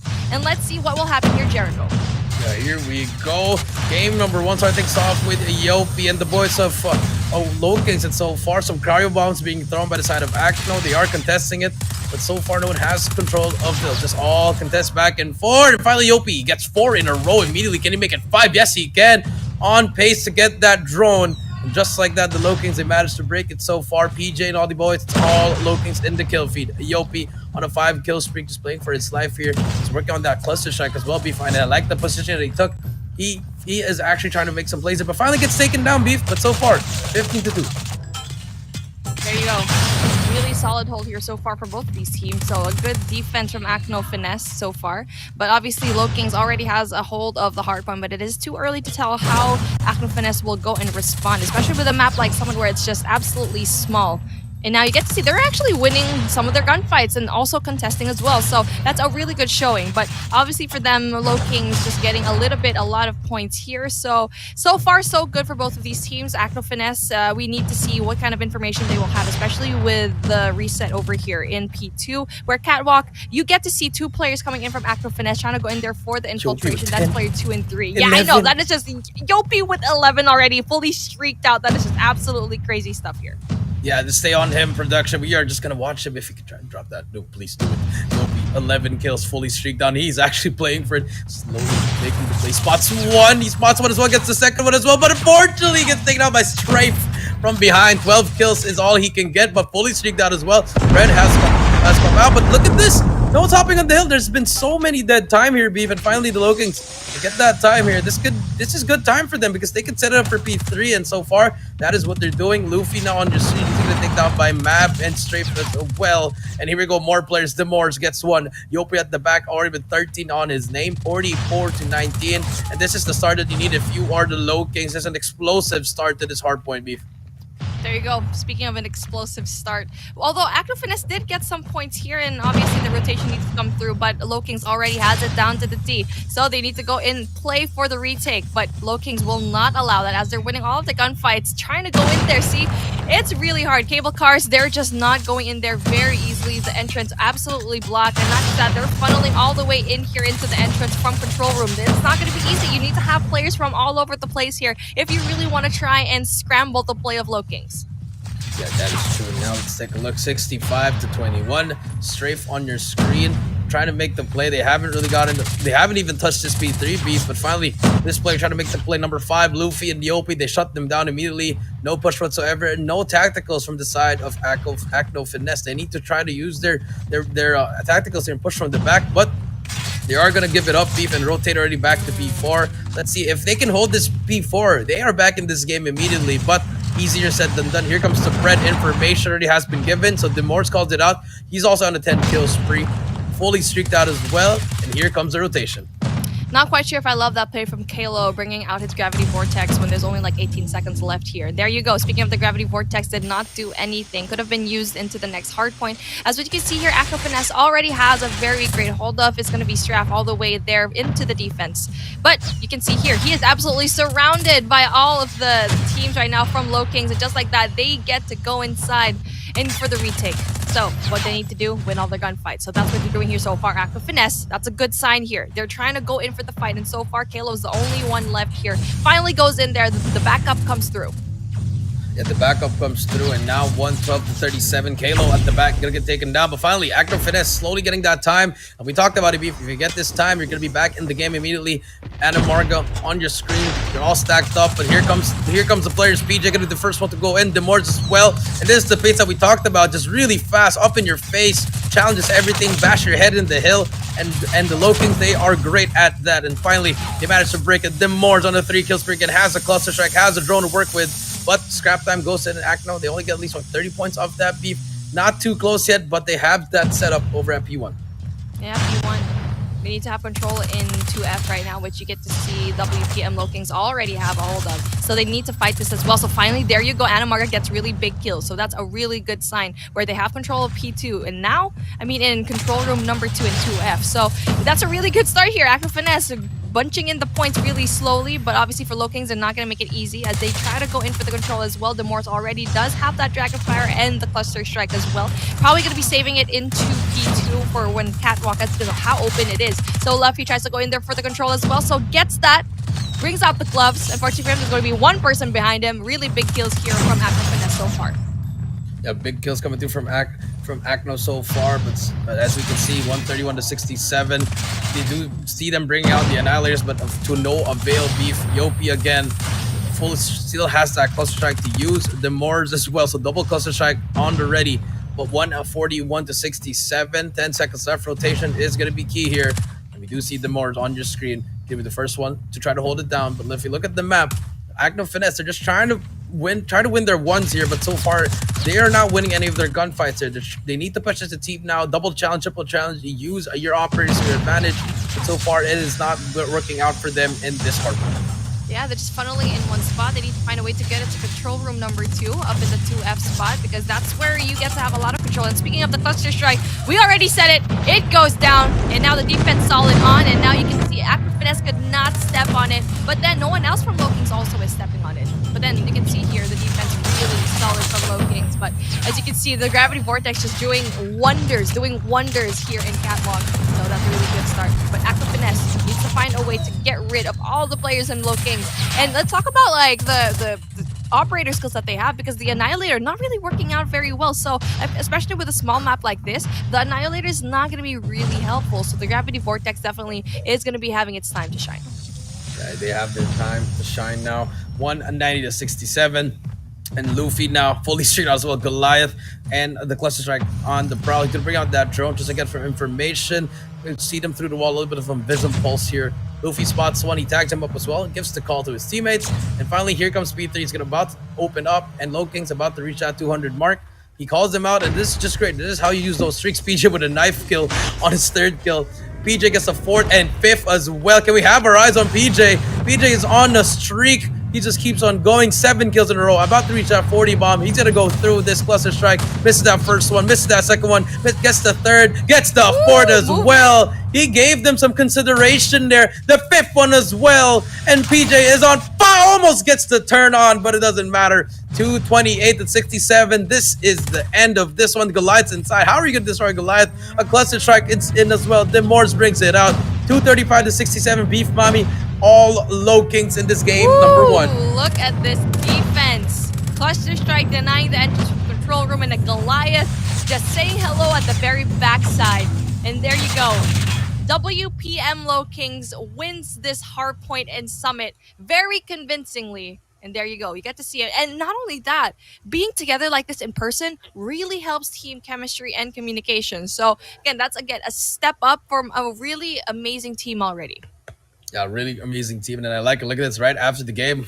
Olay already telling him, okay, guys, you did well this, but we can make it even better. But welcome, we're gonna have to welcome another member to the 100-point club, which is ACNO FINESSE. Welcome to the club, guys. You're right beside 7-9. But take a look at the scoreboard here. Let's bring in Callie here. Actually, I know he's been watching here. Callie, any thoughts on what ACNO played that game 1? No. Well, honestly, I'm here, of course, for ACNO FINESSE. Coach Jericho, they were absolutely getting taken out one by one. They weren't really able to win their gunfights, and it's not really helping the team at all, especially when you drop down. That basically gives West Point Mamba a lot of opportunities to build as tricks. And of course, Coach Jericho and Beep Mammy, Mamba Low Kings, they had a very aggressive start. I mean, they were torching and winning the gunfights. They had 3 players with full tricks right after the second hard point. And I believe that's what really gave, of course, the boys of ACNO Finesse a really hard time. But yeah, Beep Mammy, Coach Jericho, I'll leave you guys to it. Right. Yeah, Thank and you so there much you for go. that one. And Beef, your thoughts on this game? Well, I mean, take a look at that 41 from PJ, right? We already know that Low Kings, really aggressive team. And you bring it into a map where everything is close quarters, and you get to see that ACNO Finesse chose this map in the first place. So again, it's like digging your own grave, right? Because you already know that this team has been absolutely great when it comes to close quarter. Plus, you're doing it at a hard point. Although I got to see a little bit of good plays from the side of ACNO Finesse, but again, it's just not enough for them to really just gather all the points. Like you said, we didn't really see them reach the 100-point club, but at least they did reach the 50-point club, right? I mean at least that's I'll give you a still nugget. Better. I'll give you a nugget. Albeit a frozen one. Yes, exactly. A frozen nugget for you. But if you do reach the 100-point club, you know, you'll get a warm one. It's not cooked, but at least it's microwaved a little bit. Okay, but anyway, so speaking of a team that has really warm, freshly cooked nuggets, we get to see WPM LOWKINGS really just absolutely, hands down, did a great job. But we are going into Search and Destroy now, where this is the pick of Mamba LOWKINGS, where you know that they're good at the respawns, but S&D in a really big map like Takeoff, that is going to be hard because you are really good, really talented, yes, at Summit because of how close it is, right? But S&D Takeoff is a different story. I did mention it a while ago, right, Jericho, that maybe this could be the map that I think ACNO Finesse can definitely go and shave off of them because they can win the gunfights, definitely, if they play it right, if they play in bunches. Yeah, that is true. If they play in bunches, Beef, I feel like ACNO Finesse can try to pull it off here. But like we said, easier said than done against a top team like the LOWKINGS. And it's going to be Takeoff S&D. And are they going to apply that same speed in that game, you know, the same amount of fast-paced action? Are they going to double it down on this S&D, or are they going to try to switch it up? That is what's so deadly about the LOWKINGS. They can just switch it up. They could go slow, they could go mid, they could go fast. So it's very interesting how they are going to play this S&D. If you are ACNO Finesse, you know, they started off pretty well, honestly, Beef. You know, they were right there with them, but once it transitioned over to some rotations, that is where they were caught slacking. And now in this S&D, they can just try to slow it down, you know, let them play on their pace instead of them trying to play with the pace of the LOWKINGS. Absolutely, you dictate the pace of this game, Finesse. You need to find a way to let your opponent play your hand instead. And now for LOWKINGS, they're pretty well versed when it comes to S&D, but for them to choose, unfortunately, it's ACNO Finesse that actually chose this. LOWKINGS, the one in Special Force. So, ACNO Finesse, really not quite sure if this map pick is going to be how well they can play this, but they did choose it for a reason because they know that the LOWKINGS have been absolutely crazy on the smaller map. So for LOWKINGS to choose Summit, that is typical. You already know that they're going to choose a smaller map where they can win a lot of the gunfights. But for ACNO Finesse, this is the best response for them to give when it comes to having a map that's huge. They picked the biggest map, the widest map, to have that response to Mamba LOWKINGS. So that's going to be a really good play here so far. So let's see what ACNO Finesse can go bring to the table here in the Search and Destroy. Yep, game number 2, Search and Destroy. LOWKINGS, they strike first. Now, going up against the side of ACNO Finesse, and Map turns things up with a sniper. That is how you want to start things off from the offensive side. Now it's going to be 4 versus 5. I like this from ACNO. Now, look at that. They thought they were going to go for a fast one. They made it a little bit slower, and I like it from them. Play for more picks now. But with the man advantage, they can play for a bait and switch if they want to, because Luffy was their sniper. But PJ shuts down Jella. Now it's going to be a 4 versus 4. We got a stun check from Mab over here, trying to see if there's someone in that corner in the A-bomb site. Not really getting any kind of information whatsoever, but there is going to be one player there. It's play number 5, Kalo. Being very quiet here in Health Center. There you go. They finally get that information. Straff gets tagged, but then they don't really know how many players there are going to be. So good signs here so far from the side of Finesse. Alright, you were But then taking torching a look at that map, it's going to be in a very tricky spot because the Morse is going to be right there. So don't push up too much. As PJ finally gets the response, as Straff does go down. Yeah, Strap goes down, and now it's gonna be a 4 versus 3. ACNO Finesse, they started off really strong, but now they're scratching their heads here, Beef. Trying to look for that chicken nugget, but so far nothing yet. Mav Oh, spot no. one. He spots one on his right and gets sent to the next round. No. PJ gets one, and I don't know what was going through that one. No, Demorse, no, no, okay, gets a kill. FS, whatever his name is. Page. Yopi gets one as well. But it's all up to the last player. ALMGHTY, what can you find? But PJ is dead. he has a play here, though, actually. And Yeah. never mind. And that was unfortunate. ACNO Finesse had the chance to go and plant that bomb in B1. Alpha, but pushing out with a sniper Ooh, does I like probably not really the best play that you can see here so far, but you know what? Oh yeah, I do like that as well. Really snazzy graphics that we have here. Thank you, production. And now, yes, ACNO had the advantage, absolute One advantage bomb. for that, but obviously LOWKINGS know how to play that as well. As you can see, Kalo here being very, very aggressive. As you can see, PJ gets 2, Demorte gets 1, and now we are at a 2v3. my Nope, make it a God. 1v5 situation. Yeah, I knew this play coming from Alea. You know, once they held, this is an Alea classic right here. You know, I think I know this as well as a coach. Wherein if you see that team slow push in that first round, they're gonna do it again in the second round, and that's why you can rush them. And that is such a smart play coming through from the LOWKINGS. Keep your tabs on that one. All those future coaches, you need to read those kinds of plays. That is why they are up 2-0. PJ 6-0. Mav now with the sniper. Can he do the same thing? So far, it is not. Look at this Luffy. Spotted him as well. He gets him again. But even though with those first kills, they're not transitioning it to getting the rounds. PJ pushing through. About to get taken down. He's going to try to regenerate. He's one shot away. He has that gung-ho. Spots that second player, but Strafe is there to get the trade. Same personality And finally, is ACNO applied Finesse, by West 2 Point versus Mumble 3. They're about LOWKINGS. to spot one more player, but unfortunately, the more shades him out, and it's all up to Mav. And a 1 versus 3 once again with bomb down in that P2 beef. LOWKINGS staying true to their play where aggression really is the key for them. And now, if you're all alone in your map, you need to create as much space as possible and not allow LOWKINGS to get even close to really you. the Plus key. that because he has a sniper. He needs to pick up another gun on the other hand because having the sniper, especially up against 3 teammates of LOWKINGS where they know that they can use space to their advantage, especially if they close it down, that's going to be really dreadful for Mav. Like what I said, he needs to create that space, pick up another gun. Spots Oh. 1, there you go. Kalo goes Okay. down. That's a really good start for Mav. Needs to get other information. There goes. Speaking of the information goes down. It's a good thing that he has long sight lines. And so far he has CBR. Oh, no! Turns timing. on. And we Unfortunately, did see caught timing. LOWKINGS just go for Check the the same. corner, but finest. then turns around the last moment. And there you go. 3-0. LOWKINGS on the upper side. That was like the worst thing that could Call of happen to Duty, you. That was yeah, Call of yeah, Duty yeah, timing. yeah. And that's happened to you, happened to me, happened to everyone else. But now, 3-0, Beef Mommy LOWKINGS, they look really, really good in this S&D so far. ACNO Finesse, what can they find so far? Luffy, with your sniper, has a different angle. Spots one, gets a hit marker. You hate to see it, The same- but doesn't get the hit marker on the map.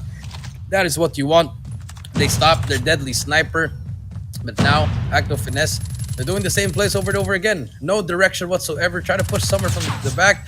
Someone has to flank. But finally, ALMGHTY, he gets that first kill. But where is the play coming through now? And there you go. 4v4. No, make it a 2v3 for the side of LOWKINGS having that man advantage. But then spots 1. Doesn't really quite get the kills as PJ. Obviously, with the Mac 10, will have a little bit more of a better time. But Jella with the response as well with the same gun. 1v2, very doable, especially with Jella having a hold of that bomb. But probably needs to get a longer range weapon. Because if you are the only person here, you need to cover all of your bases, long range, short range. So you already have the short range down, and obviously you do have the agility with the gloves, but you need to find a way to isolate both of these teams. So the 2 players left for LOWKINGS, Luffy and Yopi, it's gonna be very hard because, like I said, the Mac 10 not really doing a lot. no. Trigger discipline needs to be in the side for Jella right now. Gives away information that he Why is is there. he still pushing? You could plant the bomb and B. Exactly. Ay. You really hate to see it. That is, those are some small decisions that once you should have shot. It's already wrong that he shot Beef, but he still had another play. If he shot that, he could have just rotated back to B, plant the bomb, and then go back again and challenge. I know it's easier said than done, but those are the small things that you need to learn Yes. as a pro player, as an amateur player. Absolutely. You need to be able to know. And finally, look at this. They're trying to rotate over here on the side of LOWKINGS. Luffy decides to back away, but look at ACNO FINESSE. Once they heard them shots, they slowed it down. I mean, why do you keep on slowing it down? That you know that the side of LOWKINGS are going to rush. Why don't you just rush together as a team? And now, really good defense from the LOWKINGS has all covers in all of the bomb sites. But there you go. Straff getting that one big kill, gets rid of Luffy. Looks like he's always the first blood for the side of LOWKINGS. Doesn't really quite get the response as PJ and Demorse gets one apiece. And now it's a 3v4 situation where LOWKINGS are in a prime spot. But then Jello wins that gunfight with a Mac 10. So that's a really good start here. But Demorse again with a trade, 2 to his name in this round. 4-0 still on the board. But just like that, Demorse with a beautiful 3-piece chicken nugget brings it up to 5-0. 2 more for the LOWKINGS and they win this S&D. And you need to ask a question. FS, you need to find it. ACNO FINESSE needs to go and find a way. Even though, yes, they get opening picks all the time, they need to capitalize on that man advantage. And look at this play. The Moors, they're going for this scaffolding play. The triple challenge comes in. PJ gets 1. PJ gets 2. Anamarga gets Yopi, but it doesn't matter because Mav gets the trade. Okay. The Moor spots that player. Beautiful. No, not beautiful shot. So Mikhailo gets the trade. Now it's a 2 versus 2. And what are we watching here? Luffy gets 1. It's a trick shot or face. Ill camps Luffy. He spots that player though. 2 versus 1. What is that? Someone clip that. Please. Mom, it's down though. That was beautiful. It's all up to Jell. I never knew that spot. I played in Takeoff in 2013, but I didn't know that you could get up there. The man has wings.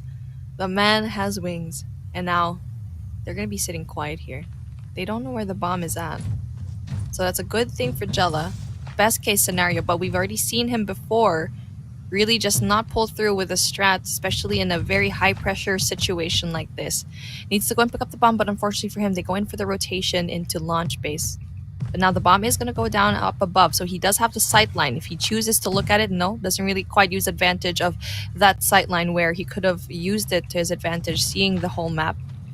Very slowly goes in, needs to check his corners. Now, COD timing at its finest. Where he was at, there were 2 players. Then they decided to go and rotate. So Bravo might be the play for him, but unfortunately, Luffy's right there. They're going to hit if he decides to plant. There you go. The information comes through. Oh, my dude. My dude. No, the timing is just unreal. Luffy. He knows he's down there. Spots one Jilla and engagement. Halo says goodbye. Say hello to my little friend. The 6-0 match point. My God. Jello was reluctant to plant. If the plant went down already the first time he planted, it would have been good for him. He could have repositioned himself, but decided not to. I do not know what's happening.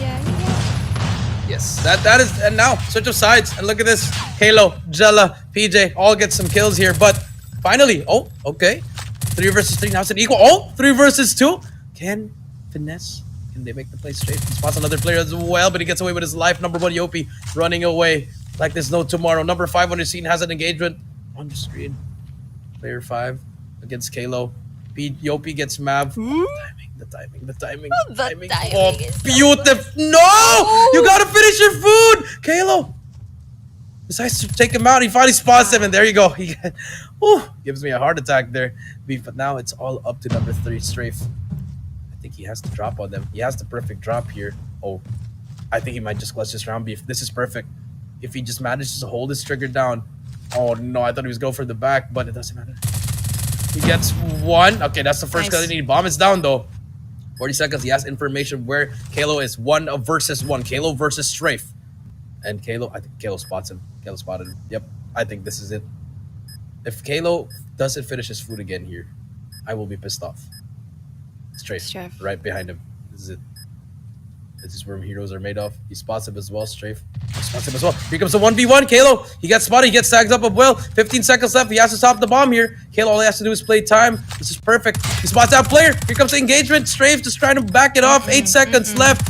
Kalo played this perfectly. 5 seconds left. No time left. And Strafe, he is not going to clutch it. And Kalo, that is how you clutch a 1 versus 1. Great plays coming through from him. 7-0. Again, another donut. And the LOWKINGS, 2-0. Beautiful, beautiful plays from LOWKINGS. Played it perfectly. They already knew that the time was on their side, and Kalo just played for time. Not only that, also had the gun to engage when it comes to those long range engagements. Obviously, the Mac 10 or for the side of ACNO Finesse is not going to be really helpful for you. That was beautiful. And now, once we thought that maybe ACNO Finesse could grab one round, there were so many points where they had the man advantage, but just couldn't slow things down enough. They just know how to push for the side of Finesse. I mean, for the side of LOWKINGS, rather. They know how to change a situation really well. And I feel like you see this kind of play for other titles, for other game titles where it's more tactical. This is a new LOWKINGS that we see because, yes, we know they're good at respawns. They're also really good at the S&Ds. But once they do get that man disadvantage, that's when things kind of faltered for LOWKINGS. But that's not the case for now. There were so many times that Finesse could have won a round, but couldn't really just pull through even though they had the advantage. And again, congratulations to LOWKINGS right now for getting that beautiful 7-0.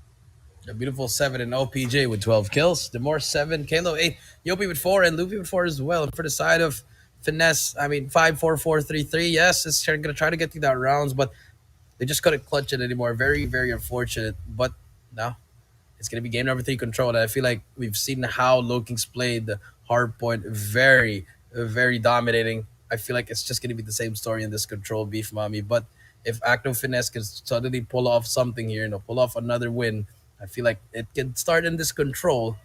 Let's see if they can start to score a point. Exactly. And now you have the monumental. I think it's going to be really hard, the monumental job to try and get control out of the hands of the LOWKINGS because of how well that they performed in the respawn and also in S&D. Because for ACNO, this was supposed to be the map that they turned things around. And yes, there were really good moments in that game. Beautiful moments, especially with Luffy always going down early with the first opening pick coming in from map all the time. They weren't able to capitalize on that one kill.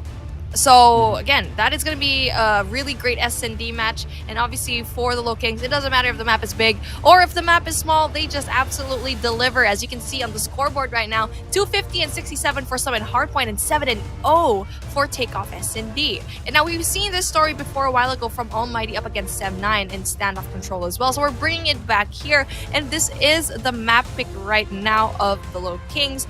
And I don't know, if you give another advantage to the LOWKINGS, they will definitely use it. Yeah, they are definitely going to use it, Beef, and that is how the LOWKINGS play. They always advantage with their strengths, and all of their players can make plays. And in control, I believe that teamwork is one thing, but making individual plays is another thing, Beef Mommy. And I feel like that is how good these LOWKINGS are. And for ACNO Finesse, they need to try to step it up. They need to try to do something here, push together as a team, get those skills that they need. We always say this over and over again, but it's just the execution of how these players can do it. So we need to see how well they are knowledged in this control, especially in a map like standoff, as we saw in the last series, how ALMGHTY dominated in this game number 3. And yes, here we go. Speaking of a domination, let's see if LOWKINGS can do the same thing here in control standoff. And now, as you can see here, LOWKINGS all sporting an Annihilator because obviously this map begs for it. That is a really good start. You can be absolutely crazy with Annihilator in this map. Spots one Demors, finally gets his opening kill. Spots one more. There you go. Information comes through. Probably should give up that gunfight. And there you go. Pays the price for trying to catch the mice. Yep, that is true. And now 25-25 so far. Early kills coming through from both sides. And finally, ACNO Finesse. This is what you want from them. The explosive start what we have from Hardpoint. If they just keep it up here in control, they can probably win this game as well. 22-24 so far, PJ. Spots that first player. He's going to take him down as well, but the trades are coming through. And then like this, coming in for ACNO Finesse, a different kind of finesse in this game number 3, Beef. Yeah, they're defending the sites well, so that's a really good start. Nothing yet so far. And taking a look at the amount of lives that they have left, pretty even on the scoreboard, only just the one in between them. So yeah, really good start here. Yopi obviously getting that one, not getting the second. And you can see that ACNO Finesse really comfortable in control, knowing very well how to play it. As you can see on the board right now, they're spread out in a way that they can definitely go and defend each and every site.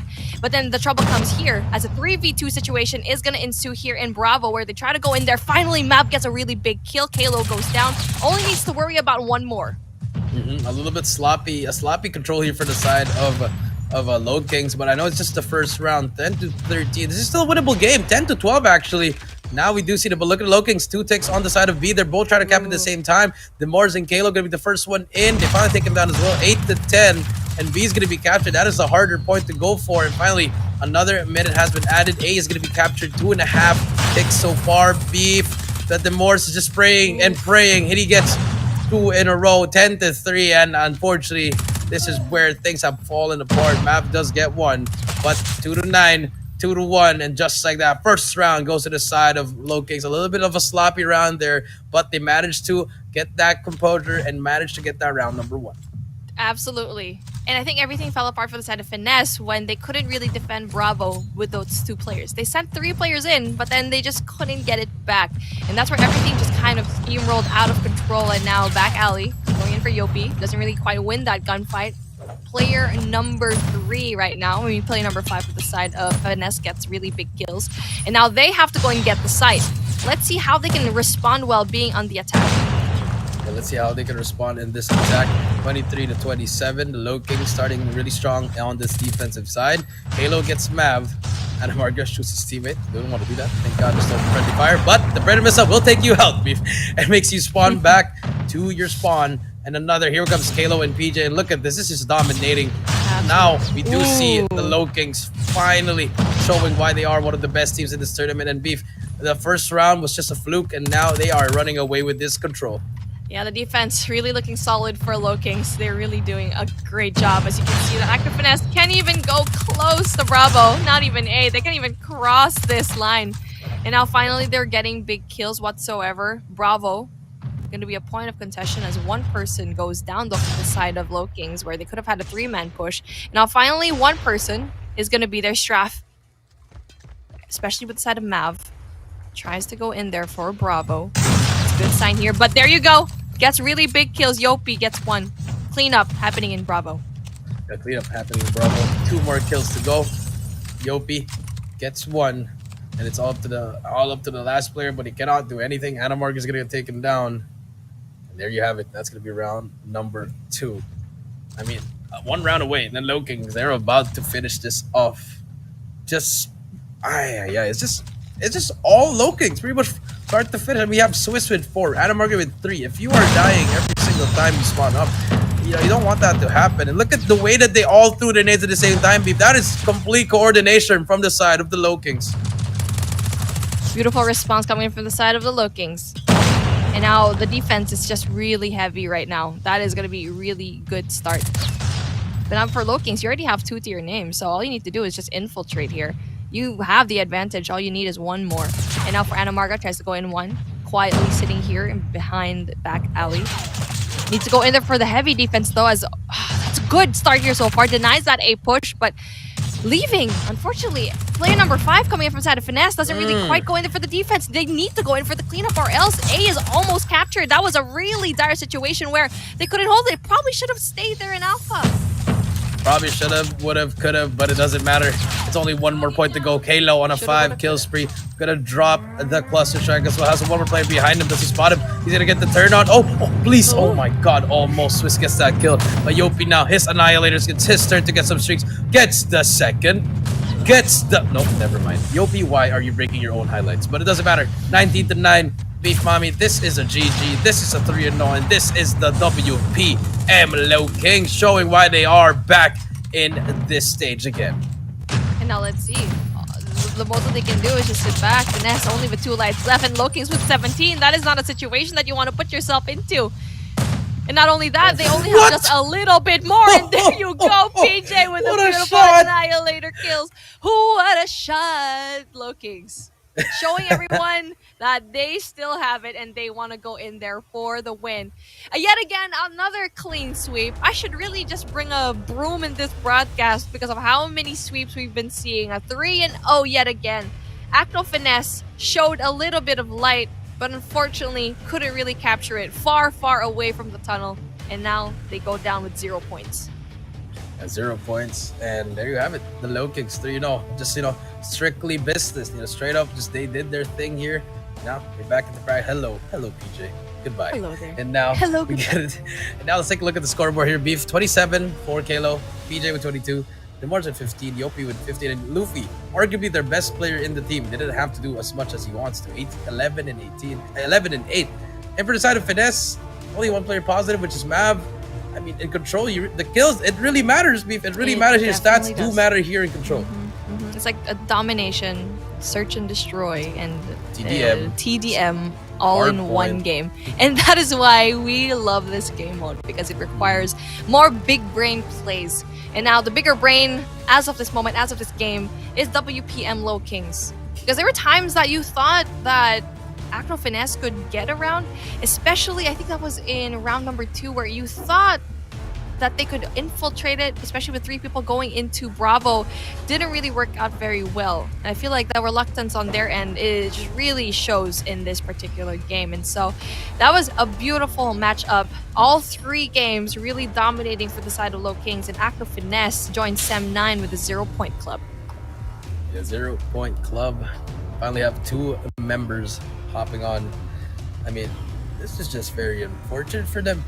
I just don't know what's happening with the ACNO FINESSE. I know it's their first. I know it's their first time getting into this league, and this is a good experience for them to understand. Like, okay, I feel like we know we are good, but we are not that good enough. They need to find something. They need to keep practicing. They need to adjust fast, because if they don't, they might just not be able to go to the playoffs.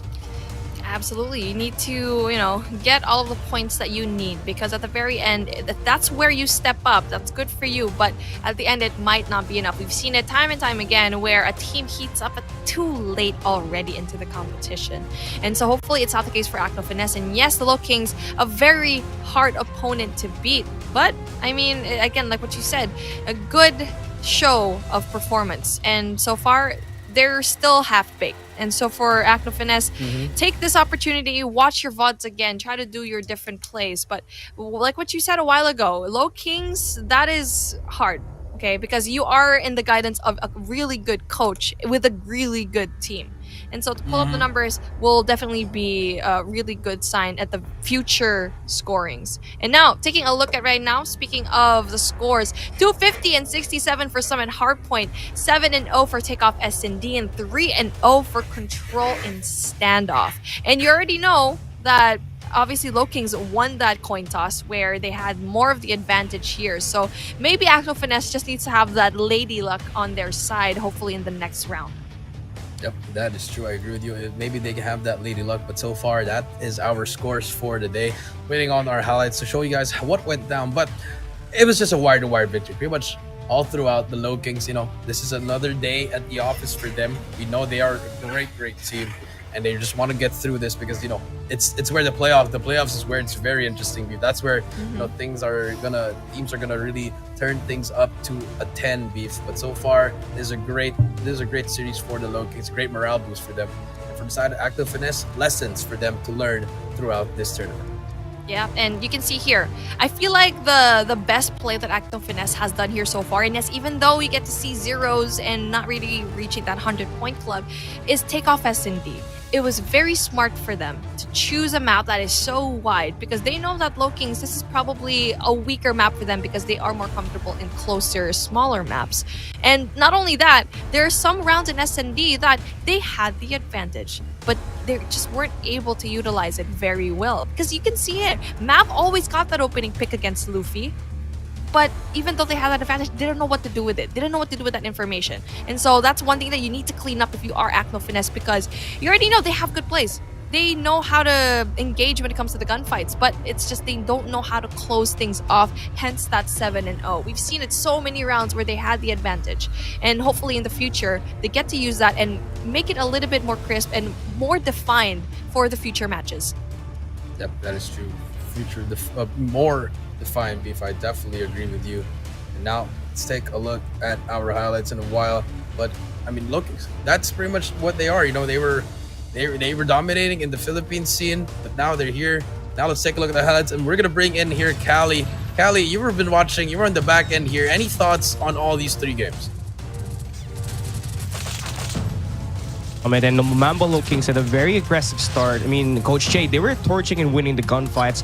They had 3 players with full streaks right after the second hard point. We've talked about Low-Kings playing fast and aggressive, and they did in this hard point. Always early on rotation, bashing their heads and playing for the trade. And individually, PJ, you can see the guy in front of her screen really stood out with a 41 bomb and a 2.41 KD. And I mean, as a team, West Point really did well. Average a 1.97 team KD, and they're winning much of their gunfights. And again, Beef Mammy, the same personality also happened here at the Search and Destroy takeoff. WPM Low-Kings just hitting them fast with the attacks.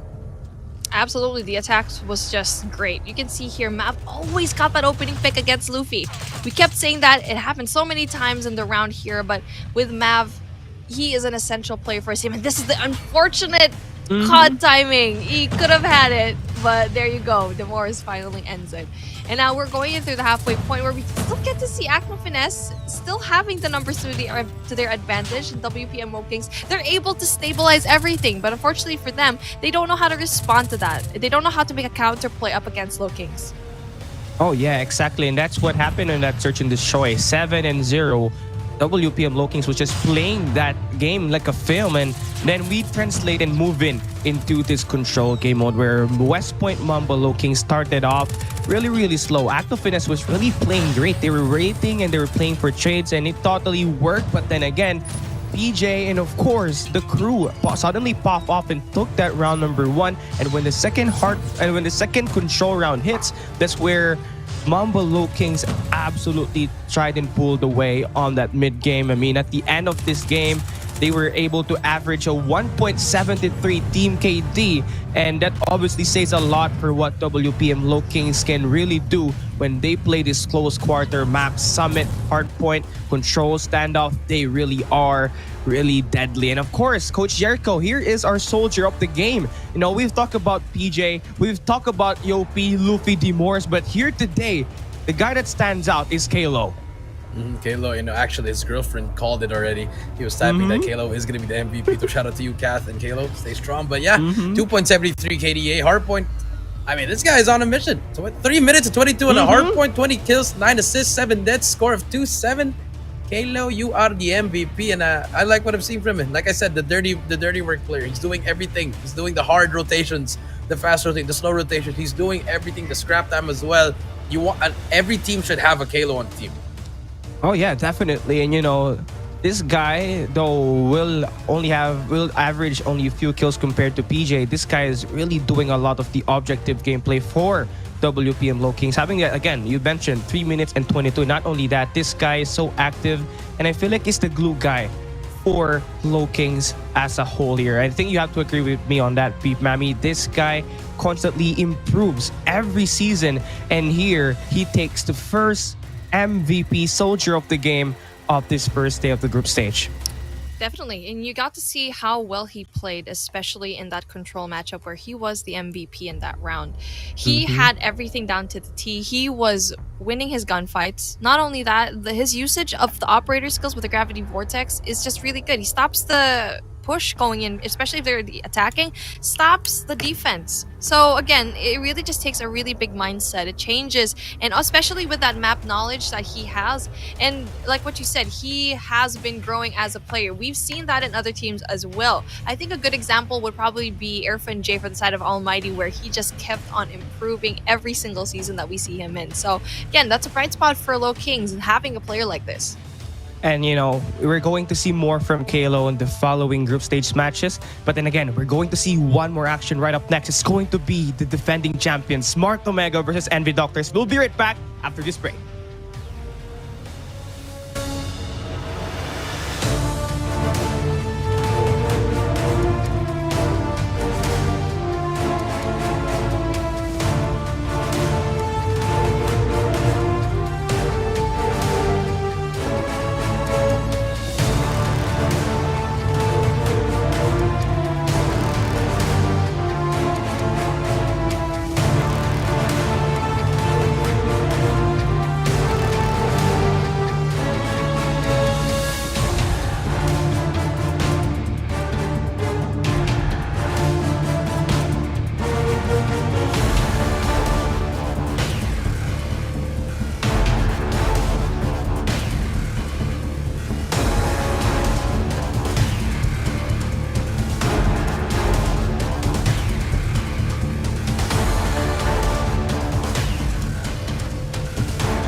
Season 3. This is the match everybody is waiting for. We will be seeing the defending champions, Smart Omega, take on Envy Esports for the final game in today's schedule. Beef Mammy, the first 2 series are set and done, and everything has been donuts so far.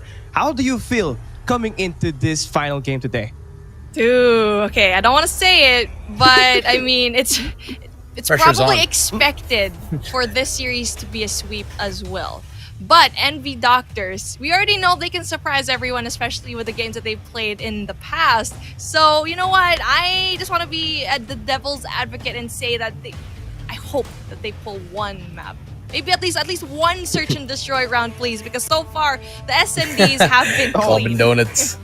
Oh, yeah, Glazed definitely crazy donuts. I mean, 7-0 from ALMGHTY, 7-0 from West Point Mamba LOWKINGS, and, you know, anything could happen on this search and destroy. But then again, for Envy Doctors, they still have a chance. They have a chance to actually take down Smart Omega in one map or in a series itself, but it's quite far stretched. I mean, Smart Omega has been looking so solid ever since the grand finals of Garena Masters Season 2 here, AJ. Coach Jay. AJ. AJ. Is this how it is now, Callie? I got you there.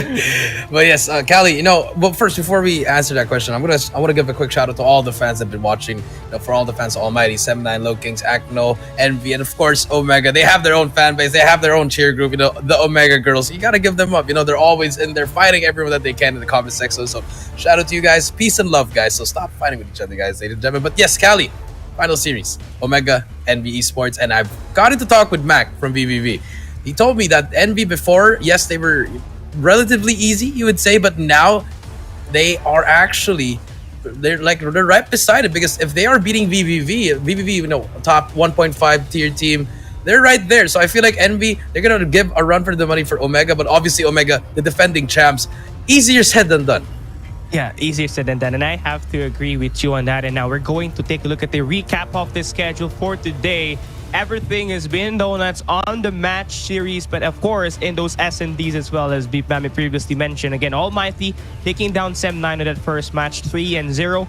West Point Mamba LOWKINGS at match number 2 actually take down ACNO FINESSE with the same exact score, 3-0. And of course, this match number 3 right here, Smart Omega, the defending champs, going up against Envy Doctors at Watch Code Jericho, says this team has been improving and really needs to be an eye out for Smart Omega. But then again, you know, this it's not just the search and destroy that we actually saw the games dominated as well there, Coach Jericho, but we've also seen those hard points actually get dominated by only one team. It's been lopsided here so far today, and no team that's opposing side have actually reached a 100-point mark here, Coach Jay.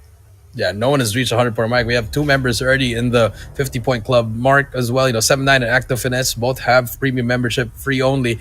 And now, can Envy Doctors break the curse, or will it be the same? It's very hard. I mean, it's gonna depend on the map. You know, it's gonna depend on the map. It's all been on the close range maps. Beef. You know, we had Cali. I mean, Standoff and Summit. Now let's see if Smart Omega can they bring it off. But now let's take a look at the lineup of Smart Omega. Cali.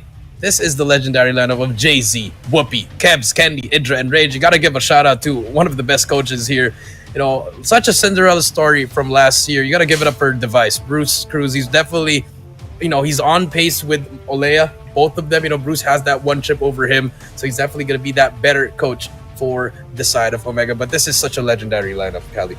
Yeah, this is the redemption lineup made by Smart Omega on Garena Masters Season 2, right? When everybody's counting them out is the moment they struck and of course took back the crown. And obviously you're gonna expect a lot more from Kebs and Whoopi, especially on the respawns. These players are so reliable, taking down and slaying players in the perimeter, while of course Kendry and Idra play and support the team, with Rage playing that OBJ. And I mean, Beat Mammy, this is the perfect lineup for Smart Omega. And of course, you also see on that table, they got Kia there, and that's going to be really, really great for Smart Omega. They have that motivation, Beat Mammy. Absolutely. I was actually just about to mention that. I already tweeted it before, and this is not coming in from bias, but this is coming from the things that I saw from the past, right? this team has probably one of the best story arcs that we've seen here, not just in our region, but in the world stage as well. Because Smart Omega, number one, was supposed to be the team that will represent Garena for the first World Championship that did not push through. And now everyone was expecting them to perform in 2021 as well. But especially with the loss of Kia, it just crushed them as a team. And now, especially with how much this team has gone through the past few years, changing their roster after having such a solid roster the past 2 years, changed it, and that's when you finally get to see a different team. Yes, they had the glory of the past, but they're trying to make that glory into the future as well. They're heating up quite literally, as you can see the smoke on the left side of your screen, because of how well they played in Master Season 2, and that people are expecting them to do the same in Master Season 3. Yeah, expectations are really high here for Smart Omega, but do take a note of that. There's actually a new player for Smart Omega, Risky. and that was not really included in the poster itself, and it's Risky. And Coach Jay, you know, this player right here is also a really great player, and I think you have a lot of insights from Risky, you know, because he's been part of like the competition for quite a while, and with him actually back, what can you say about Risky, and what's the expectation looking like for him and for Smart Omega? I feel like the expectations high for him. You know, I usually got to talk with the coach of the Vice U and me. Actually, Cali, we got to talk to him, and he said that, you know, Risky's a great player. I feel like he has unlocked that potential, and I feel like Omega, that scouting team with just Device doing his job, getting all these kinds of players, Rage and Risky, is a testament to his job. He's just really doing great as a coach. I love the way that he's coaching this team, and hopefully they can keep it up here, go back to back here. But for now, Risky, there's a lot of eyes on him, and a lot of people say that he's not going to be that player that they need, but they showed it in that Dunya Games tournament we had recently. But now let's take a look at NV Esports. It is going to be Zen, MIB, Gary, Pika, Esfer, and Yelpo. And the first player that comes into mind is going to be MIB and Esfer. Both these players, very seasoned veterans in the scene in Malaysia. Definitely a team to watch out for, but they've always been on the back end. They haven't really placed outside of the top 8. They're always top 10, top 12. They never made it to the playoffs, Beef and Cali. So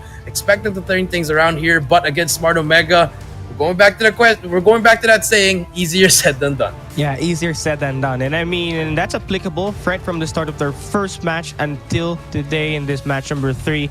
I mean, it's always been the David versus the Goliath. And again, for NV Doctors playing on this match number 3, they will be the David that will go up against a Goliath of that Smart Omega. And again, Coach Jericho mentioned MIB and of course for very seasoned veterans. But on Garena Master Season 2, one thing that really caught my eye was Zen. This guy just effortlessly take players out with his SVD. Now here at this current season that we have, SVD won't be an available gun choice for him. So curious to see what type of gun is he going to use here for NV Doctors, as he will be one of the main slayers, of course, one of the key players for NV Doctors to win inside this game. And now we take a look at the screen of NV Doctors here, Beef Mammy, and it seems like they're quite serious heading into this matchup. Oh, most definitely. I mean, everyone is serious here, and especially for NV Doctors, they definitely have that game faces on. Yes, they are smiling. Yes, they have colorful backgrounds, but what Coach Jay said, this is a different team that we're seeing here in Season 3. And I do not doubt that one bit. If you say that a pro player, coming from a pro player rather, that this team has been good, then we best believe that. And I really want to see a show. I want NV Doctors to give Omega a hard time. So this is the matchup that everyone has been looking for, not just because that Omega is the champions of Season 2, but for NV Doctors as well, because I feel like they can also give a fight. But before we even get to say that, this is all just speculation coming in from the side of, you know, from the past few tournaments. So hopefully in Hardpoint, that's what we'll see, and especially with the map picks as well. Let's see the fate of NV Doctors if luck is on their side. Oh yeah, and here we go. You know, this maps and modes is going to be a very, very serious factor for the chance of NV Doctors. And it seems like they won't be fabled here by Lady Luck, because Smart Omega wins the coin flip as they will be teammate. They get to pick the hard point in the control map. But before we go all to that, we look at the map bans. Smart Omega, they ban Slams. Envy Doctors, they ban Hacienda. And of course, for that operating skill ban, Purifier and that Sparrow out of the picture. Then we're going to see that Annihilator open up once again. Same goes for that Gravity Vortex. Then we move in to these maps. And, you know, Coach Jericho, Raid has been such a popular map pick for Smart Omega. And they've been so successful at this map. And, you know, it's expected that they pick this against Envy Doctors. They really want to start strong here for group stage. Yeah, that's really strong. And, you know, they win the coin toss. You're right. Raid and Fire Ray is going to be their maps to pick, and Standoff for Envy Doctor. So, you know, I think Omega, I think they're pretty flying colors on all of these maps, especially in Raid. I mean, this is their home. This is their home right here. And the Operating Skills Purifier and Sparrow are going to be banned. So Annihilator, Gravity Vortex, Death Machine, Equalizer, Gravity Spikes are all open, all available here at your disposal. So I'm liking the picks. It's a pretty solid pick for both teams, but, you know, you got to give it up to Omega here. The defending champs, they have that champ buff, also the girlfriend buff, so maybe they might just run away with this one. But here let's see what happens in this Raid Hardpoint in this game. Oh yeah, definitely. And you know, Raid Hardpoint is actually going to be the first time we are going to see Risky play for Smart Omega. This is his opening debut, so definitely looking forward to what he can do for the team. And Beef Mammy, you know, we take a look at Raid Hardpoint already. Then we move into Stand-Up Search and Destroy, where things eventually slows down. And of course, Whoopi and Zen is going to be one of the 1v1 actions we have to see at these maps. But looking at Smart Omega's plays and strategies for Search and Destroy, I think this is one of their popular events as well.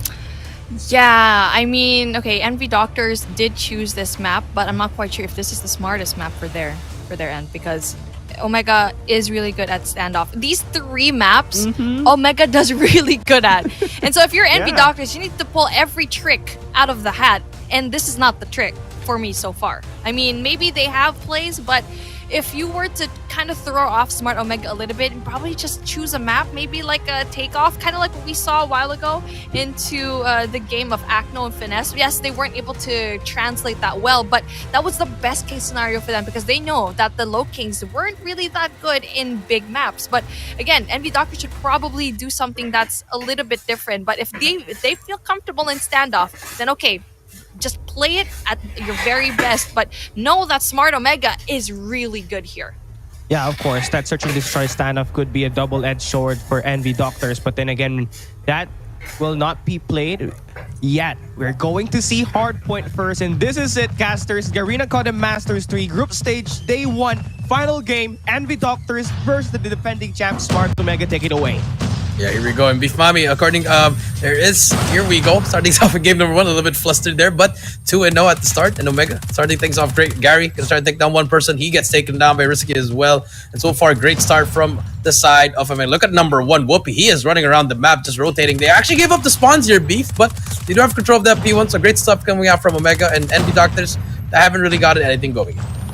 Envy has a hold of a really good, important spot top laundry, but it seems like recently it's not really that big of a deal. We get to see the players from Smart Omega give up that power position, but it doesn't really matter for them. As long as you have mid control as well, that is going to be a really good spot.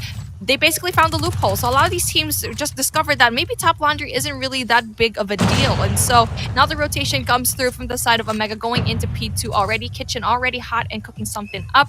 But as you can see that Envy Doctor is getting those scrap points because they need to. Only needs one player, but there's still no presence whatsoever for the side of Envy Doctor trying to get for the contest. Yeah, but the first hill already done. 36 for the side of Omega, 17 for the side of Envy. Envy Doctors. Here comes the flank number 4. That's gonna be Yelpo, but he gets taken down by Kenvi on the RPD. Zen as well, but a Peacekeeper already go in. And Envy they actually break the hill here, 38-22. And so far, things are really looking great. And this is what Max been talking about. This team is actually really, really great now. They've been doing a lot of great stuff in Omega on the back end here. Both teams pushing through. The pitch might just happen. Risky waiting for some teammates here. He's gonna spot one, gonna get taken down as well. Here comes more players, and finally our first lead switch in the whole day, Beef. The whole day. The whole for the day, side of absolutely. Envy. They finally get it. They finally get it done, and they're getting a lot of points here, but the rotation needs to pull through. As you can see, player number 2 and 4 and 1 from the side of NB Doctors. They need to go and rotate. Only one person from the side of Omega right now going for the rotation. Ooh. Oh no, make that 3, but then really big kills from Gary right now. Gary tries to go in there for the contest as well. Try to get the scrap points, but you already know that Omega is in there early enough. But only one person tries to go and make a difference, but unfortunately Esfer doesn't really quite make that. Esfer not really quite making that beef, but so far 58 to 42. Omega already inside the new one. Idra in his new position. He's gonna be running that CBR. 3 go down. Whoopi and Idra just getting all the kills, and finally Smart Omega. They're turning it up now. 58 to 50. Zen as well. That Peacekeeper's really been really interesting beef, and so far here comes the push though from the side of Envy. They get 2 down, but it doesn't matter. The trades are here. MIB inside the hill on his 3rd kill, but he's gonna get tagged up by a lot of players. And look at the map, all the players of Envy spotting over at that bedroom side, and here comes the push. But Kendi, all he has to do is spray it down with that RPD.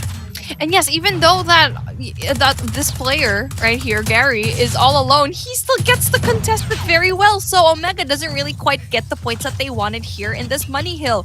Really good push coming in from the side of NB Doctors. Now this is the lifeline that they needed, and really just showing how well they can play up against a really solid team here so far. And so not only that, the rotation coming through from Omega, so that's a really good sign here so far. But we've already seen it. They rotate early, but they're not able to keep it very well. So NB Doctors looking like they can really go and play, and the points in between them not even that big. But again, the score streaks finally come out for the side of Omega, but unfortunately that Predator missile from Whoopi doesn't really quite get anything. Yeah, but Rage here at the back as well. He does have his Annihilator, but only has at least 50% from it. He has to start finding some kills here. He does get taken down, so no shots coming in, but they still have a lot of streaks. They've invested more operators here. Double Gravity Vortex for the side of Risky and Edra, but 3 though down. 2 more inside the hill. Risky and Edra just holding it down, and this is what you want from those kinds of players. Risky making a name for himself in this early stage because Edra with 5 kills. Risky is at that back end, and look at that, more operators being invested in, and this is the Omega that you know is pretty much holding it down for you, putting so much pressure on the enemy team. 105 to 58, and so far things are looking great for them, and finally they've broken that lead they have. Now they're just a full 60. Great Hill and Risky on a roll. Fully streaked out with the cluster shack as well. He is still going. 6 kill spree. This guy's on a mission. 20 kills already. Make that 7 in a row. Risky out here. This guy he just got picked up, beef, and he's already showing up in his first tournament. Yeah, I mean, initially it was a risky situation for them to get this guy, but you know what? It just proves that it was all worth it, and now the rotation coming into the last hill is going to be very important as well. Garden going to be a really difficult time to go and defend, but obviously with the score streaks that this guy has and everyone else has in the team, 21. It's going to be easy. There you go, 21k for this guy. And not only that, Dragonfire, Predator Missile, and Cluster Strike already in order. In order as well. Whoopi on 22 as well. The duo making the play. Risky. Whoopi gonna get taken down. Streak should come in. They did use that Predator Missile. They're finally to make the hill. The MIB, one more player to go in. He's gonna get that time. The 30 seconds left. This should be the push. And I don't believe they shouldn't use the cluster strike if you are Omega. But 136 to 73. It's really close on there. Like it's a competitive series coming out from this side of Envy and Smart Omega. 18 seconds left. Rotation is going to be key now. If you look at the map, Whoopi already in the new one. Whoopi takes out Gary with the Annihilator. No more operator, but another 1v1 inside the hill. Yelpo making that huge kill, but Risky is there for the trade. Just great trades coming in from Smart Omega and Envy Docker. About to reach that 100-point mark. Are we going to see our first 100-point mark, beef? And yes, 1 more point. Can they get that point, or will they get stuck at 99? Please, 100-point club. We need to see it. We are absolutely famished. We are thirsty for that. And there you go. We finally get to see them. No, not wasn't enough to get 1 more point. Please just give us 1 more. MIP goes down. No, I mean Esfer goes down. And now for Smart Omega, someone needs to go and touch the point, or else this cluster strike will just go into waste. And now Whoopi getting a lot of kills. Almost. There you go. Getting that 30. Hey, baby. There you go with Annihilator in hand as well. Always going in there for the flank, always denying the entrance of NB Doctors, and it looks like 1 more point for NB Doctors will be so difficult as Smart Omega crosses into that 150-point mark. But it's still very doable for NB Doctors, especially with the side of MIB. Side of MIB, but look at the back. Candy holding it down his own. 1 more play to beat. That's going to be Esfer. Esfer gets that kill though. But look at number 3, number 5. Rage and Idra already on rotation. They're going to hold it down. No more spotting beef. Are they not going to get 100? Are they not going to get just 1 point? Just 1 point's all they need, beef. 175 to 99. Rage on that corner. Sneaky player. 15 kills to his name. Trophy's down as well. 178 to 99. P2 is about to open up, and they are not checking Rage. Rage is still there. He gets 2 in a row, finally gets taken down. But here comes the players. Yelpo gonna go in as well. They finally get it, Beef. The 100-point mark has been reached. But the game is not yet over. It's still a long game. 178 to 102. Let's see how they can do it. Gary gonna be stuck here. Doesn't need anything. He needs help from his teammates. Esper as well. But now we're seeing Omega dominate this hardpoint. And yeah, I mean, they're not exactly dominating it to the team because they are being contested left, right, and center. But again, with Envy Doctors, you need to do more than just contested. You actually need to get points from this hard point in kitchen. And now you get to see a lot of really good plays right now. Whoopi almost getting that 3K, but gets the assist. So Risky definitely getting a lot of those kills as well. Risky almost getting into that 30K. Almost getting that Idra. Really solid defense 40, here so 40. far. 41 for Whoopi. 40. That's just absolutely insane. And not only that, the rotation coming into the money hill pulls through for Smart Omega. Yeah, pulls Superstar Omega. Now this might be the last hill for the side of Omega. They can end it here but Candy takes down Yelpo. Beautiful shots coming through from him. But here comes the pinch. So number 1 and number 4. There you go, Zen. He's gonna turn things up, and they finally win the engage that they need. They actually have control of this P3. And here comes Edro with a 1v1. Zen gets taken down. Yelpo about to say hello and say goodbye to the next spawn. Contest is still Indo. Candy a little bit shaky shots. There's some potatoes that shot though. But 207 to 113. Whoopi now 1 of 44. On pace to set the record for hardpoint. 45. He's gonna keep on going. Gonna contest. Finally breaks the hill as well. 210 to 119. Whoopi gets that assist as well. This man is on a mission. Spots out players with Yelpo. Say hello. 46 to him. And Whoopi is on a roll. Can he make it 47? Yes, he can, but he gets traded out. 222 to 119. And MIP still on 15 kills. And if you are Envy, you need to start winning your gunfights. More players coming through, Beef Mommy. 230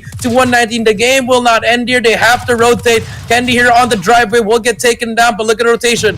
Whoopi, Risky, and Rage on the rotation already. How are there still 2 players from Envy Doctors in P3? You need to send everyone else to the next hill. Maybe just 1 player to go and contest, but it's just the risk that they had to take. They should have just probably stacked the next hard one, because just like that, 10 more points in between them. Rage having that 24, going in for the Mac 10, trying to go in for the pre-shots. Doesn't really quite get anyone, and there you go. Does Finally Whoopi get 50? Whoopi. That's the question here. It's not even if is Smart Omega gonna win this. They definitely will, but does Whoopi get the 50? Oh my goodness, this man is just absolutely cracked, and I'm so excited to see the scoreline later on. Smart Omega, really great run, but obviously Envy Doctors gave him a little bit of a hard time here, a little bit of a sweat break. A little bit of a sweat break, but I feel like it's just the first game for everyone. Just feel out process for them, and in the end, they showed their respect, and he did get the 50 bomb. Whoopi. And Whoopi sets the record for the 250 mark as at the moment. That's going to be the record for the hard point. Going to be 50 kills. That's a solid 2.0 KD. 50, 25, and 10. 42 seconds on the hill. Plus, he has that GF buff as his photo. Yeah, exactly. I feel like everyone else should probably just turn their pictures into their respective partners. And so, anyway, we get to see such an amazing play. Okay, there's a lot to talk about in this game because both teams did pretty well. I mean, obviously, for Envy Doctors, it lacked in some sides, especially when it comes to early rotation. But at some point, you got to see them lead just a little bit. That is our first lead change of our games today. And not just that, I feel like they had such brilliant retakes into P3 where you got to see Omega go in there very early, always getting it very early to rotation. But Envy Doctors always contested because that's supposed to be the money hill where it's really hard to go and defend, where you got to see Envy Doctors not only getting points there, but contested for most part. But where Omega shines is after P3, where they go in there for the early rotation. They have a more solid hold in P4. Yeah, more solid hold in P4. I feel like that's where the things really change. Once after that P3, like you said, they failed to hold that money hill beef. The P4 really changed everything. They invested all their operator skills there, and pretty much after that P4, it was just all Omega from the next second rotations beef. Just great plays coming through. And the fact that Rage only had 24, because we expect him to drop those numbers, but if Whoopi is dropping 50 and Risky is dropping 31, all you got to do is pre-aim, hold the hill, and just wait for the game to end. Yeah, they just have to go and wait for it. And I feel like the risk for Envy Doctors is probably at the very end probably should have left P3 and rotated really early into P4, where they already knew that Omega can give up that point and just do an early rotation. And that's what Omega always had the upper hand up against Envy Doctors, is rotation into the points. Because for Envy, they're always trying to play catch up, and that's something that you don't want to be, because you are basically playing Omega's game right now if they go in there for the early rotation. And so there you go. That is a beautiful game from both of these teams, and we really love to see it. This is kind of the result that we were expecting. Yes, we knew Omega might have the slight edge, but we saw a fight coming in from Envy Doctors. And now we're going into Search and Destroy standoff, where it's the map choice of Envy. And that's going to be really interesting, because you know that they can fight in hardpoint. And now we're taking things into S&D where you slow it down. But the question here is, are you going to have a response for Whoopi when it comes to sniping? Yeah, I mean, that is such especially a hard from that question, 50. From that 50, this guy might just drop 20 on the S&D. You don't know. We don't know what's gonna happen here, because the record, it's 21 from Sir T. But now with the extra round, could definitely set a new record for this S&D. So far we had 13, I believe, from the side of the Low Kings. But now here we go, S&D game number 2. Beef Mommy, will Envy tie it up, or will Omega go to window? Zen has the monumental job to stop Whoopi at his tracks, but coming in from that really hot 50 kills, it's going to be very hard. And now Zen tries to go and takes his eyes off his statue. Doesn't really quite spot anyone.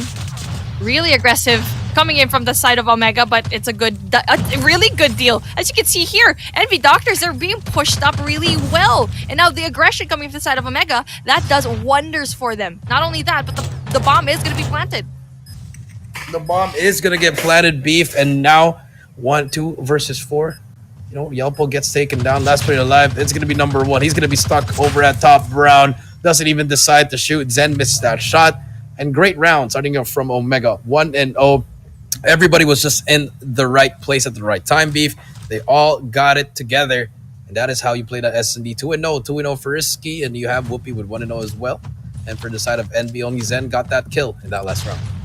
Aggressive push coming in from the side of Smart Omega the last round, but it's not going to be the case here. Oh, here we go. They're going to be taking a little bit of a step back as Esper finally gets that opening pick. Whoopi tries to go in there for the MW11, but no, Esper gets another one. Whoopi goes down, but Idra does get the trade, but still a man advantage for Envy Doctors. You need to slow it down even more and try to go for picks. Zen gets one more, and that is the sniper that you need. A reliable one at that. Brings it down to a 2v4. 2 versus 4 now, Omega. Are we going to see our first win from another team, Beef? Are we going to finally see it? Or will Candy and Idra clutch it up? You know, Idra, he has clutched so many rounds here in this standoff map, as well as Candy. See if they can make the play so far. Shots going down.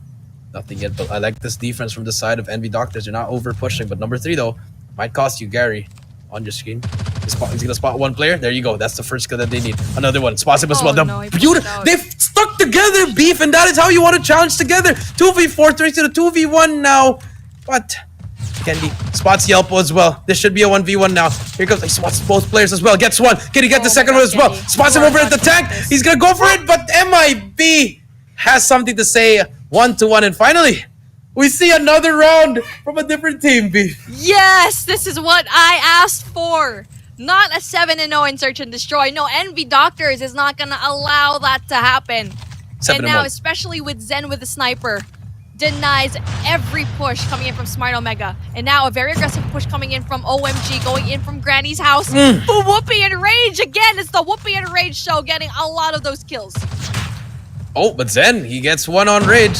That's the first kill, but 4 to go. If he gets this 1 versus 5, I am giving Beef Mommy 10-piece nuggets frozen. And never mind. Ha. Never mind. I will give you frozen nuggets, smasher. But anyway, so a very aggressive push coming in from Omega, and you already know that Envy Doctors has a little bit of a hard time responding to that aggression. And now for Omega, let's see if they will do the same. No, they're going to be slowing it down a little bit. That's a good sign, because you don't want to be too predictable. As bombs rain down from the heavens coming in from Envy Doctors, gives them no information whatsoever, even though they do rain down a Hellfire. Yeah, even though they do rain down Hellfire 2-1 now. We go. Zen spots one. Rage gets that first kill. 4 versus 5. Retake will commence. But look at number 5. Idra gets Yelpo as well at the back. And Beef. Ooh, Zen almost gets taken a risky. Takes down Esper. 1 by 1 they fall. Zen misses that shot as well. He's gonna take down Risky though, a little bit overzealous there, but it doesn't matter because the trade might just happen here. And there you go. Rage and Candy on the bench will happen. Last player left is gonna be number 3. Gary, what can you find? He finds the scope of Whoopi. Quick scope. That is just inhuman reaction by Whoopi. This man is not only really good with the CBR, but getting his hands on a sniper as well. And he has been such a tremendous player here for Omega. It's been a really key player for them. And now Whoopi goes in for the size, tries to go in for tank, spots 1, gets 1. There you go. Will he get a second one? Spots 1 more player by the van, gets 2. There you go, 2 for Whoopi. Let's see if he can finally get a third. Give this man another kill. Gary, very low on the health. Esfer as well. But they know very well where everyone else from Smart Omega is. The information comes through. Candy still needs to plant the bomb. He knows he's there. Gary obviously pushing up a little bit too far, especially prone. You're basically a sitting duck there. Yeah, sitting duck. Idra takes down Esfer. Last player is going to be number 4. Will we miss that shot? Yelpo gets 1. And you know, the easiest kill is the hardest kills, Beef. You know that as well. But now Yelpo on your screen. Can he clutch up in a 1 versus 2? Has a stun to work with. Will he get that stun check? No stun check for him. He spots that player though. Idra tags him up. He has to make a player. 30 seconds left now. But Kenny a little bit overzealous with the push here. If he gets taken out, it's gonna be a 1v1, and there you go. You do not want to see that, and that's a rookie mistake coming in from a defending champion. As Candy pushes out. Now Yelpo, he spots Idra, but Idra's in the best spot. He's gonna run away here. That is what you want to do. The heady works out for him, and Idra gets that kill. 4-1, and Smart Omega. 3 more rounds to end this game. That risky push coming in from Candy, unfortunately, didn't really work well for him, but it's a good thing that Idra just stayed put, used that heady to his advantage. And now a different push coming in from the side of Omega. Goes in there again. This play a while ago worked very well for them, but player number 3 finally gets it. Gary gets the kill. Not only that, Yelpo with the nade kill gets out, takes out Risky, but Candy with a response as well. But they are at an even situation. Oh, there you go. 2v2 situation, 3v2 situation. No, make that a 3v1 as Gary absolutely popped off. But Idra, knowing this man very well, he can definitely go and clutch this up. Make some noise. He has time to play with, so he can definitely slow it down because they know where he is. But he doesn't. I think he has a drop on them. This is perfect. This is perfect. Perfect for Idra to clutch it up. Yep, you're right. They're stacked. It's going to be hard. He doesn't have any utils to work with right now. So, I mean, the best case for him... yeah, exactly. I mean, he still tried to go in there for the chow. It didn't really work well for them because they already know where he was. They had the numbers advantage. They used it very well. They stuck together. Candy probably should have stuck into more of a mystery play where they don't know where he is. But unfortunately for him, didn't really work well. 2-4 right now, but still Smart Omega with the advantage. We're giving the advantage, you're right? And now the stun check coming through, and Candy already on the gas station. They know he is there, but they know where he's gonna challenge. That's information. Rage gets that first kill, and if you're on the side of Envy Doctors, you are all stuck up in that bottom brown side. But there you go. Rage gets taken off by Gary. 4 versus 4 now, and you know, a little bit of some rookie mistakes coming in from Omega. You know, a little bit of over pushing, a little bit of no trades whatsoever, but they are getting the job done right. And there you go. Candy gets taken down as well by MIB, and now they have the advantage. The Doctors 3 versus 4 now. Omega on the back end of this S&D, but there you go. Whoopi takes down Zen with a nasty shot as well. It spots another player. My goodness, stop challenging this man, Beef Mommy. 2 versus 2 though. And there you go. Whoopi goes down, and it is a 1v2 situation with Risky all alone. Gary tries to go in for the check. Bomb does go down. Risky tries to go in there for the stop, but then Esper with a pre-fire. A beautiful response. And now you can see Envy Doctors catching up very slowly. And even though Whoopi got a very beautiful 2-piece there, doesn't really do well for them. And like what you said, rookie mistakes coming in from the side of Omega because of how far they pushed.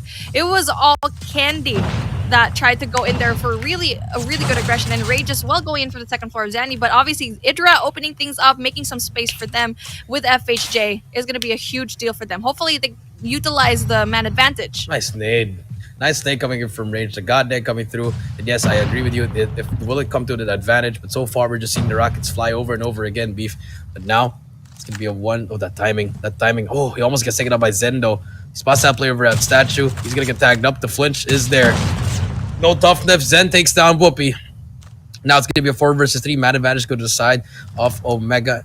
They're just waiting out, and this is how you play. You know, you don't want to be overzealous. They don't want to push up anymore, beef. But number 3 though, Rage on your screen, going back and forth with that player. If he kicks that player out, that could be a huge kill. But it doesn't matter because the double challenge comes through. Rage gets taken out by Gary. Spots another one, but Risky is there for the trade. Last player alive is gonna be Zen in a 1 versus 3 beef, and Bomb is in no man's land. Yep, you don't want to have that bomb right there, and unfortunately, it was just really bad for him. Gets spotted. Zen needs to go out. Knows very well there's going to be one more player there, but obviously Risky with the really great skills that he has, the CBR, brings up one more for their team. And now, Omega having that 5, so that is a really good response here because they did not want to lose that battle in round number 6 where they just became overzealous. And now for, yeah, exactly. And now for Envy Doctors, they need to respond to this because so far in the attack, they're not really doing that well. They are not doing really well for 35. Game is not yet over. One more round for match point, but so far, do see Rage here on your screen. Just hiding down, but look how close that player is. Number 5, that's going to be Esfer. Let's see what happens here. Rage on your screen. Can he find something yet? So far, nothing. And this is just a cat and mouse here. Whoever wants to push up will get that first blood beef. But, you know, if you're on the defending side, all you got to do is just hold it down. Slow it down. But Esfer gets that kill on Rage. Risky gets that trade though. A nade comes through. Yelpo gets taken down. 3 versus 5. Bomb is in the middle again of Graveyard. But number 2 on your screen, Candy has an engagement against Zed, but doesn't have that angle to quite get that kill. But 4 versus 3 so far. Really good usage of the utilization. I mean, of the utils of Envy Doctors. And I mean, Smart Omega actually. And I feel like it's just really hard for Envy Doctors to respond because so far the bombs of Omega just can't be stopped. MIB, speaking of the man himself though, uses that name to get rid of Candy. These teams know how to use their utils, but it looks like Smart Omega just a little bit more having an edge. You know, MIB applying that pressure, using that wall bang. There you go. Idra goes down. 2v1 situation, but the information coming in from Idra. Obviously, Whoopi takes him down, and now we are at match point. This is going to be really tricky for Envy Doctors, though. They need to step it up. It needs to be perfect from here on out.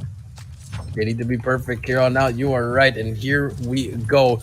Is this the final round, or will Envy Doctors get another kill? Whoopi, 11 kills to his name so far. Spots that play. Oh, that wallbang didn't hit, though, but he knows those are players. Does this guy have X-ray vision?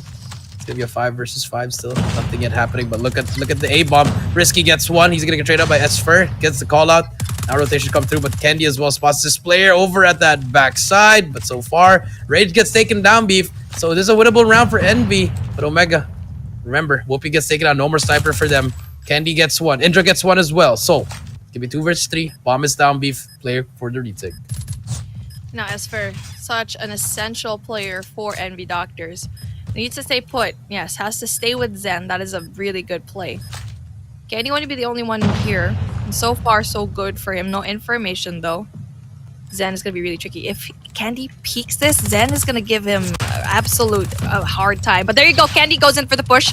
That's a good sign because obviously, Esfer is there for the defense. And there you go. A 4 and 6. A really good round there from Envy Doctors. Not really over pushing that much. So that is a good sign for them. They need to take out Whoopi at the very beginning. That's what they did. And now Zen, an essential player for Envy Doctors, just doing his job. And so far, that's why we have the scoreline right now, because both of these teams are just so good at S&D. Yeah, both teams are just really good for S&D. But still, again, match point for Omega. Zen trying to find something with this spot. But so far, nothing yet. Whoopi, outscopes at the wrong moment. Could have gotten that kill. Risky gets taken out by Esfer. The battle of the nades in this series is just so unpredictable. Candy spots one as well. MIB. Who's gonna win this engagement? MIB gets those first 2 tags, and MIB wins it. The finesse coming through. 6 and 4 now. Whoopi does get one, but Idra gets another one. Now it's all to Idra in a 1 versus 3. Can he get it? He gets that 4th player as well. 3rd player as well. Gets that. Almost gets that 4th player. If he clutches this beef, this might be an ace for him. I think it should be an ace for him. So far, Idra on your screen, trying to clutch it up. And the bomb is down though. He has the perfect position. I think he hears him. Yep. Hears him as well. Spots that first player. Gets a second pick. Trying to get that flick on, but it doesn't matter because MIB plays that heady perfectly. 5 to 6, beef. Slowly but surely, Envy Doctors back in the game. Yeah, MIB player of that game had a beautiful engagement over at back alley up against Candy. Movement so prime, and now not just that, the backup here in A bomb side finishes the job, takes out Hydra. And now MIB is going to be in a little bit of a pickle here as 4 players going in for Omega, goes in from gas station. He's in trouble. And now speaking of, he goes down. As you can see here, the information comes through for Smart Omega. Not just that, Envy Doctors as well. They need to slow it down just a little bit. They need to flush out this one player, Risky. Exactly. Risky is in a really risky spot. Oh, they're not I checking know, it. but then they're not checking it. Oh, he just has to make he spots one. Oh, the trigger no, discipline's the out there, but it doesn't matter. He gets one, gets away with his life as well. Candy gets a second one. This last player alive. It's gonna be number 3. That's gonna be Gary. They tag him up, but it's all up to Gary to 1 versus 3. And look at Omega. They are hunting for this guy. They spot him. Candy tried to hit that shot as well, but so far to no avail. 1 minute and 10 seconds. He does have the bomb though, Beef. But look at the players of Omega turtling in. They spot this player, and there you go, the double challenge. And Omega, they shut it down. It's gonna be 5-7, and there you have it, 2-0. But you know, valiant effort for Envy Doctors. Yeah, I mean, it wasn't a pretty win for Smart Omega because there definitely plays there that we wish things didn't happen. But you know what? It's still a win nonetheless. So, yes, it's something that, okay, it's a good win, but it's something to just polish later on when it comes to going back into the drawing board when it comes to S&D, because the Envy Doctors just really had a good response each and every round. And so that play coming in from the back alley, really aggressive coming in from Smart Omega, was a good choice. There was only one person looking into back alley, which was MIB, but obviously he couldn't really go up against 4 players from Omega, and eventually that just really made it so hard for Envy to just go in control. So Envy Doctors, even though they did lose, valiant effort like what Coach Jay said, because of how well they were responding into the fire of Omega. But obviously, taking a look at the right side, Candy having those 10 kills, Idra, Whoopi, 12, 11 for Rage, Risky, and 8. That is just really good scores that you want to see. So, Coach Jay, this is one question I want to ask from you. Candy in the back alley. You get to see his that's basically his position right now. So how well does Candy play in the back alley? And especially when we saw that backside push at the very end, it just looks like Envy Doctors doesn't really know how to respond well when it comes to flanks. Yeah, Envy, they know how to play the S&D. I mean, it was really great. It was just a little bit of mistakes, and I feel like that's just the greatness of Omega there. You know, sometimes some broken plays can happen to great plays. And, for example, Risky there on that last round, Beef, he got through, he snuck through. And for the side of Envy Dog, you have to clear out your base. You know, you already saw the rush that happened there, but they didn't get the information. And Risky manages to get those kills. But, you know, a little bit too close for the comfort for the boys of Omega there. You know, don't really expect them to go go that close against Envy. But then again, you know, according to some players, Envy Doctors have been stepping up, and so far we are seeing it.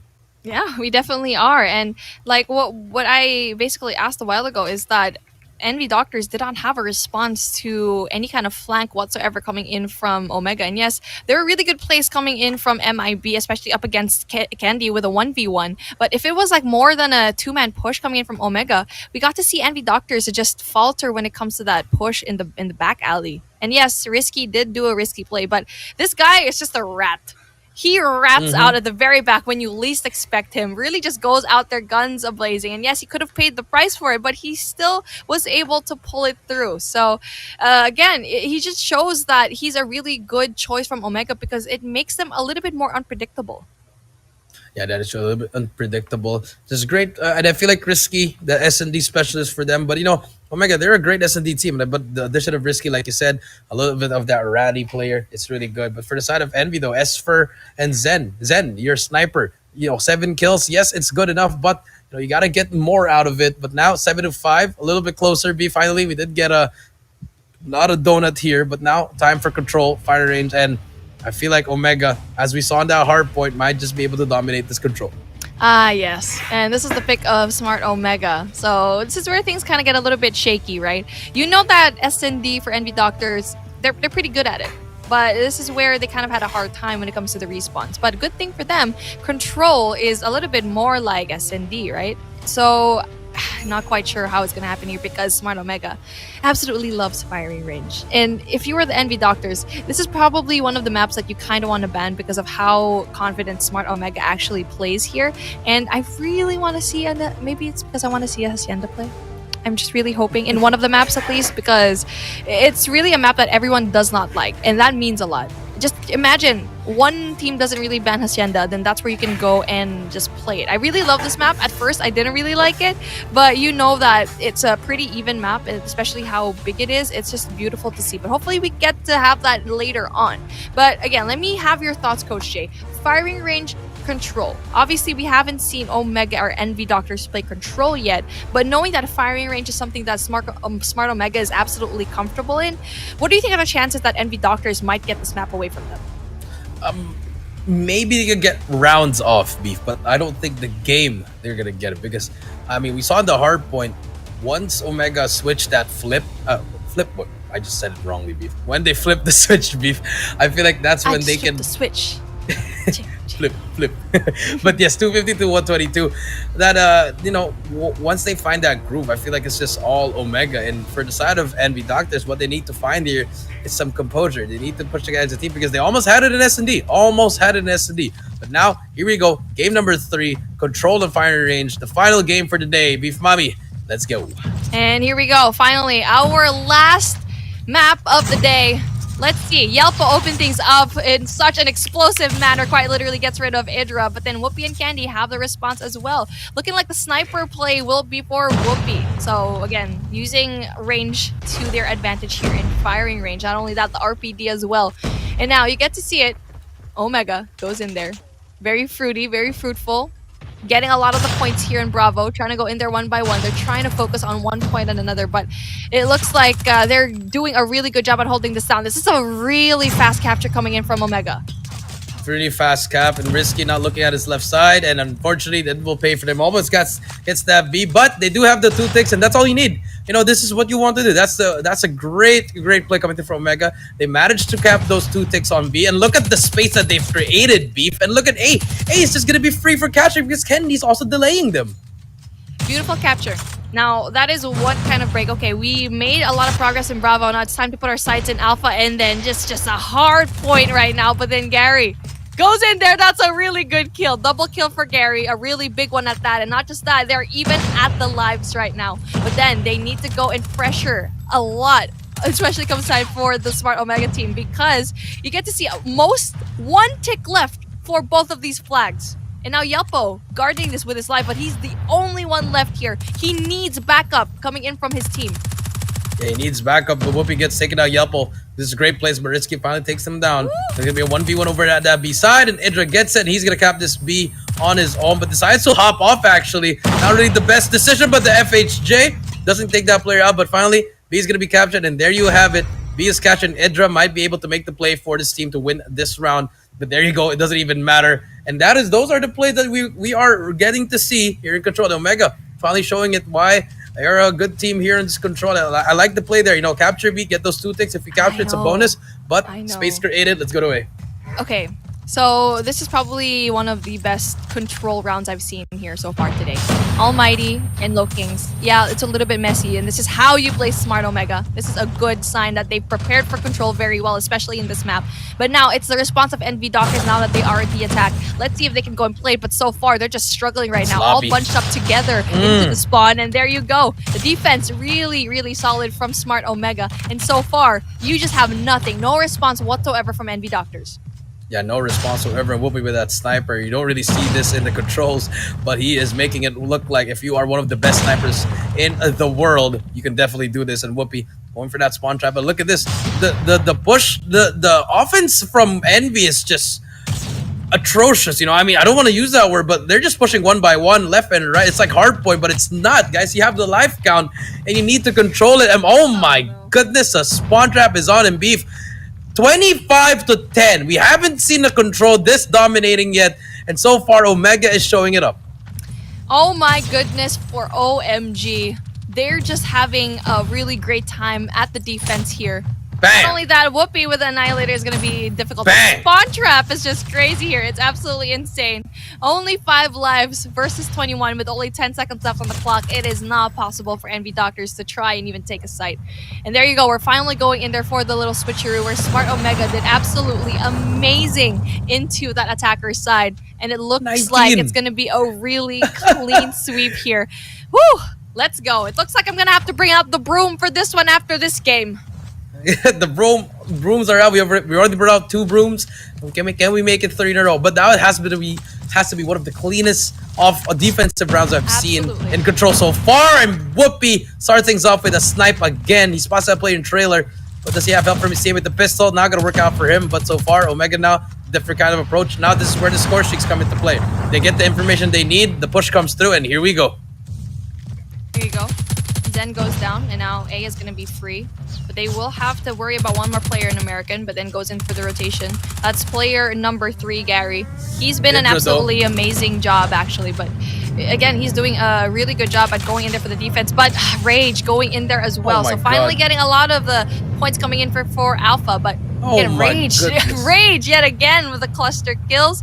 Really big for them. And so far, Smart Omega trying to clean up first before they try to go and take a side, but obviously A having one tick down already. As you can see here, it's just raining fire into the skies. Smart Omega brings out the big guns. 21-5 again. Oh my goodness. 21-5, and this is just team TDM. It's TDM, S&D, and this is how you play Control. All the teams are gonna look out for, and they haven't even captured a point, Beef. They didn't even need to capture a point anymore. They don't need it. Nope, absolutely not.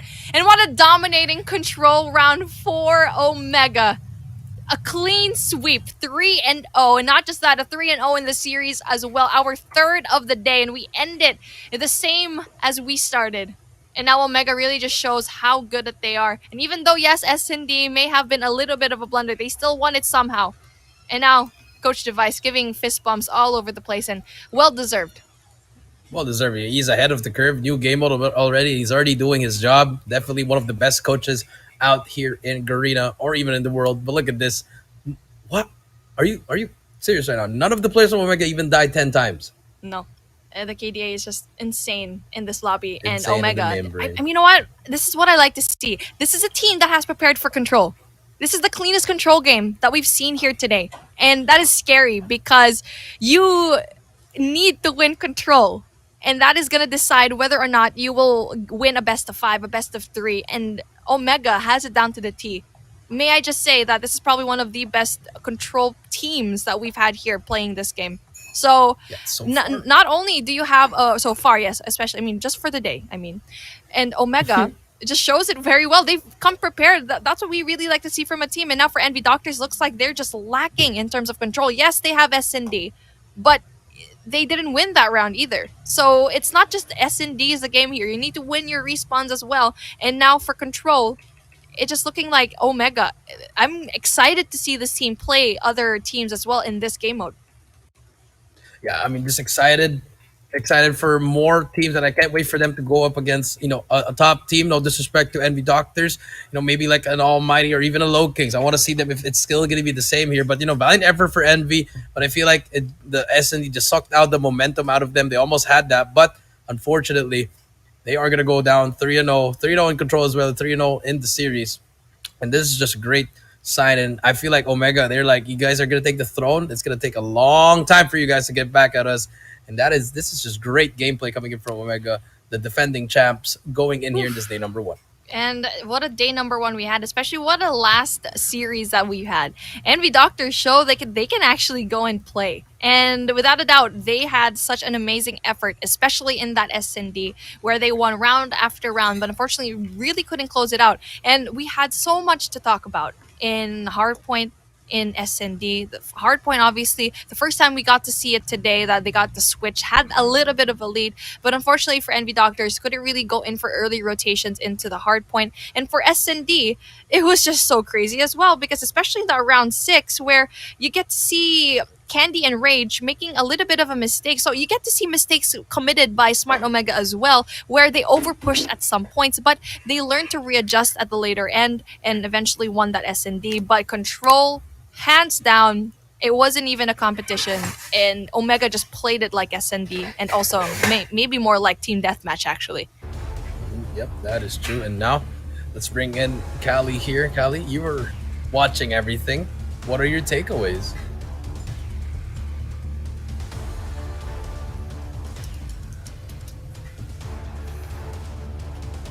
They have the strategies prepared, But for me, the gunfights were eye-catching in the game mode. Omega played it like a team deathmatch. You obviously saw that third round ended in just 31 seconds. Jesus Christ. That's how fast the game went for Smart Omega, Jericho. Yeah, I mean, they were winning their ones. They were getting double kills every time they were alive. Probably 3 kills per life. So great engagement coming through from Omega.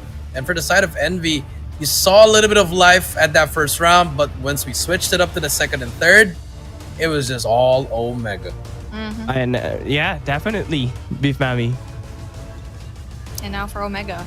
Smart choice to bring firing range into the mix, because when we saw firing range for Control, I was basically, okay, this is like really hard for Envy Doctors. Not only is Control something that is new into our game, but firing range, they already know that this is their forte. If you're Envy Doctors, you have to ban firing range into the mix, because just in case it gets played anywhere in this map, actually, Omega, this is their playground. This is one of their best maps here, and a good choice for Envy Doctors to choose Standoff. But I feel like if they chose an even bigger map, because you know that they can perform, but it's just, you know, Standoff is, again, I guess they know that Smart Omega kind of has a little bit of a hard time here, but it just needs a little bit of polish for Envy Doctors. Already very close into getting one map coming in from Omega. But again, this is just a really great series here so far, Callie. Oh yeah, definitely. And I have to agree with you here for Envy Doctors.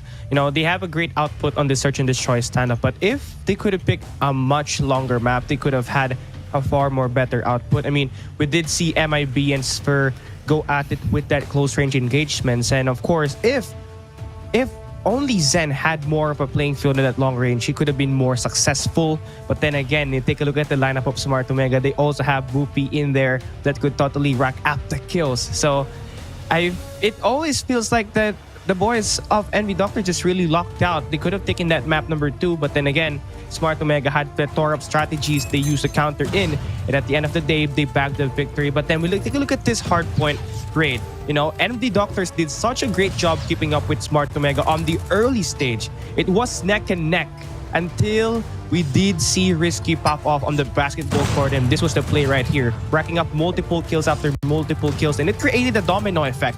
The next thing you know, Omega had a 50-point game for Whoopi, and it was just really an amazing standout play for Smart Omega. Solid props to Envy Doctors though for putting up a great fight, but then again, Smart Omega, Coach Jay, really had a lot of firepower at the end of this game. Yes, that is true. Just firepower in the end. You know, a little bit of a life there at the start, Kali. But once the switch of the flip happened, yeah. I can't say it properly. I am having some word problems. We'll get through it. We'll get through it. But yes, you're right, Kali. The streaks and the Opry skills really came out properly for the side of Omega. And just really, they transitioned it. And here in the S&D, Kali, this is where things got really, really interesting. You saw some mistakes, some rookie mistakes from Kendi. You know, just over pushing too much. You know, not really waiting for his teammates, just a miscommunication from them, but they pulled it on the end to a 7-5. Yeah, 7-5, but this one rather was a very tough workout for Smart Omega, and we did expect that Omega to have an easy day, but Envy Doctors just says, no, we're gonna give you a tough time. This is our map pick and we know what to do. And now, unfortunately for them, you know, they had the chance to actually force that round number 13, but then again, Smart Omega is just too ready as a team to double down, and of course, risk it to play well in this competition, in this Search and Destroy. Then again, Beef Mammy, that's the closest Search and Destroy game that we had here today. Well, speaking of close, Control was not even. Couldn't even touch the surface. It's just, you said it yourself. Omega ended around 31 seconds. Played it like team deathmatch, where I was so surprised. I was casting it, and Jericho mentioned it afterwards, that there was only like, what, 4 lives left for Envy Doctors and what, 19, 20 left for Omega? That is just insane. And especially Whoopi with that sniper as well. I mean, even though, yes, he was bottom frag, the basically sight line was just so important for them that they would just absolutely utilize that to perfection. And now for Envy Doctors, they need to find a way to play Control. This was it. They need, exactly. They need to find a way. 24-7. That is just crazy. Crazy indeed. Crazy game there for Smart Omega. But hey, here is our soldier of the game, Smart Omega Whoopi, the guy who dropped 50 kills on that hard point with a 2.0 KD, will be, of course, the soldier of the game here for this first game of Smart Omega in this group stage. Whoopi averaged 24.33 kills with an 8.50 assist, with a 13.33 average stat, and of course the total average KDA of 1.83. I mean, this guy has a lot of things to offer, Coach Jay, and I think you have to agree on me on that.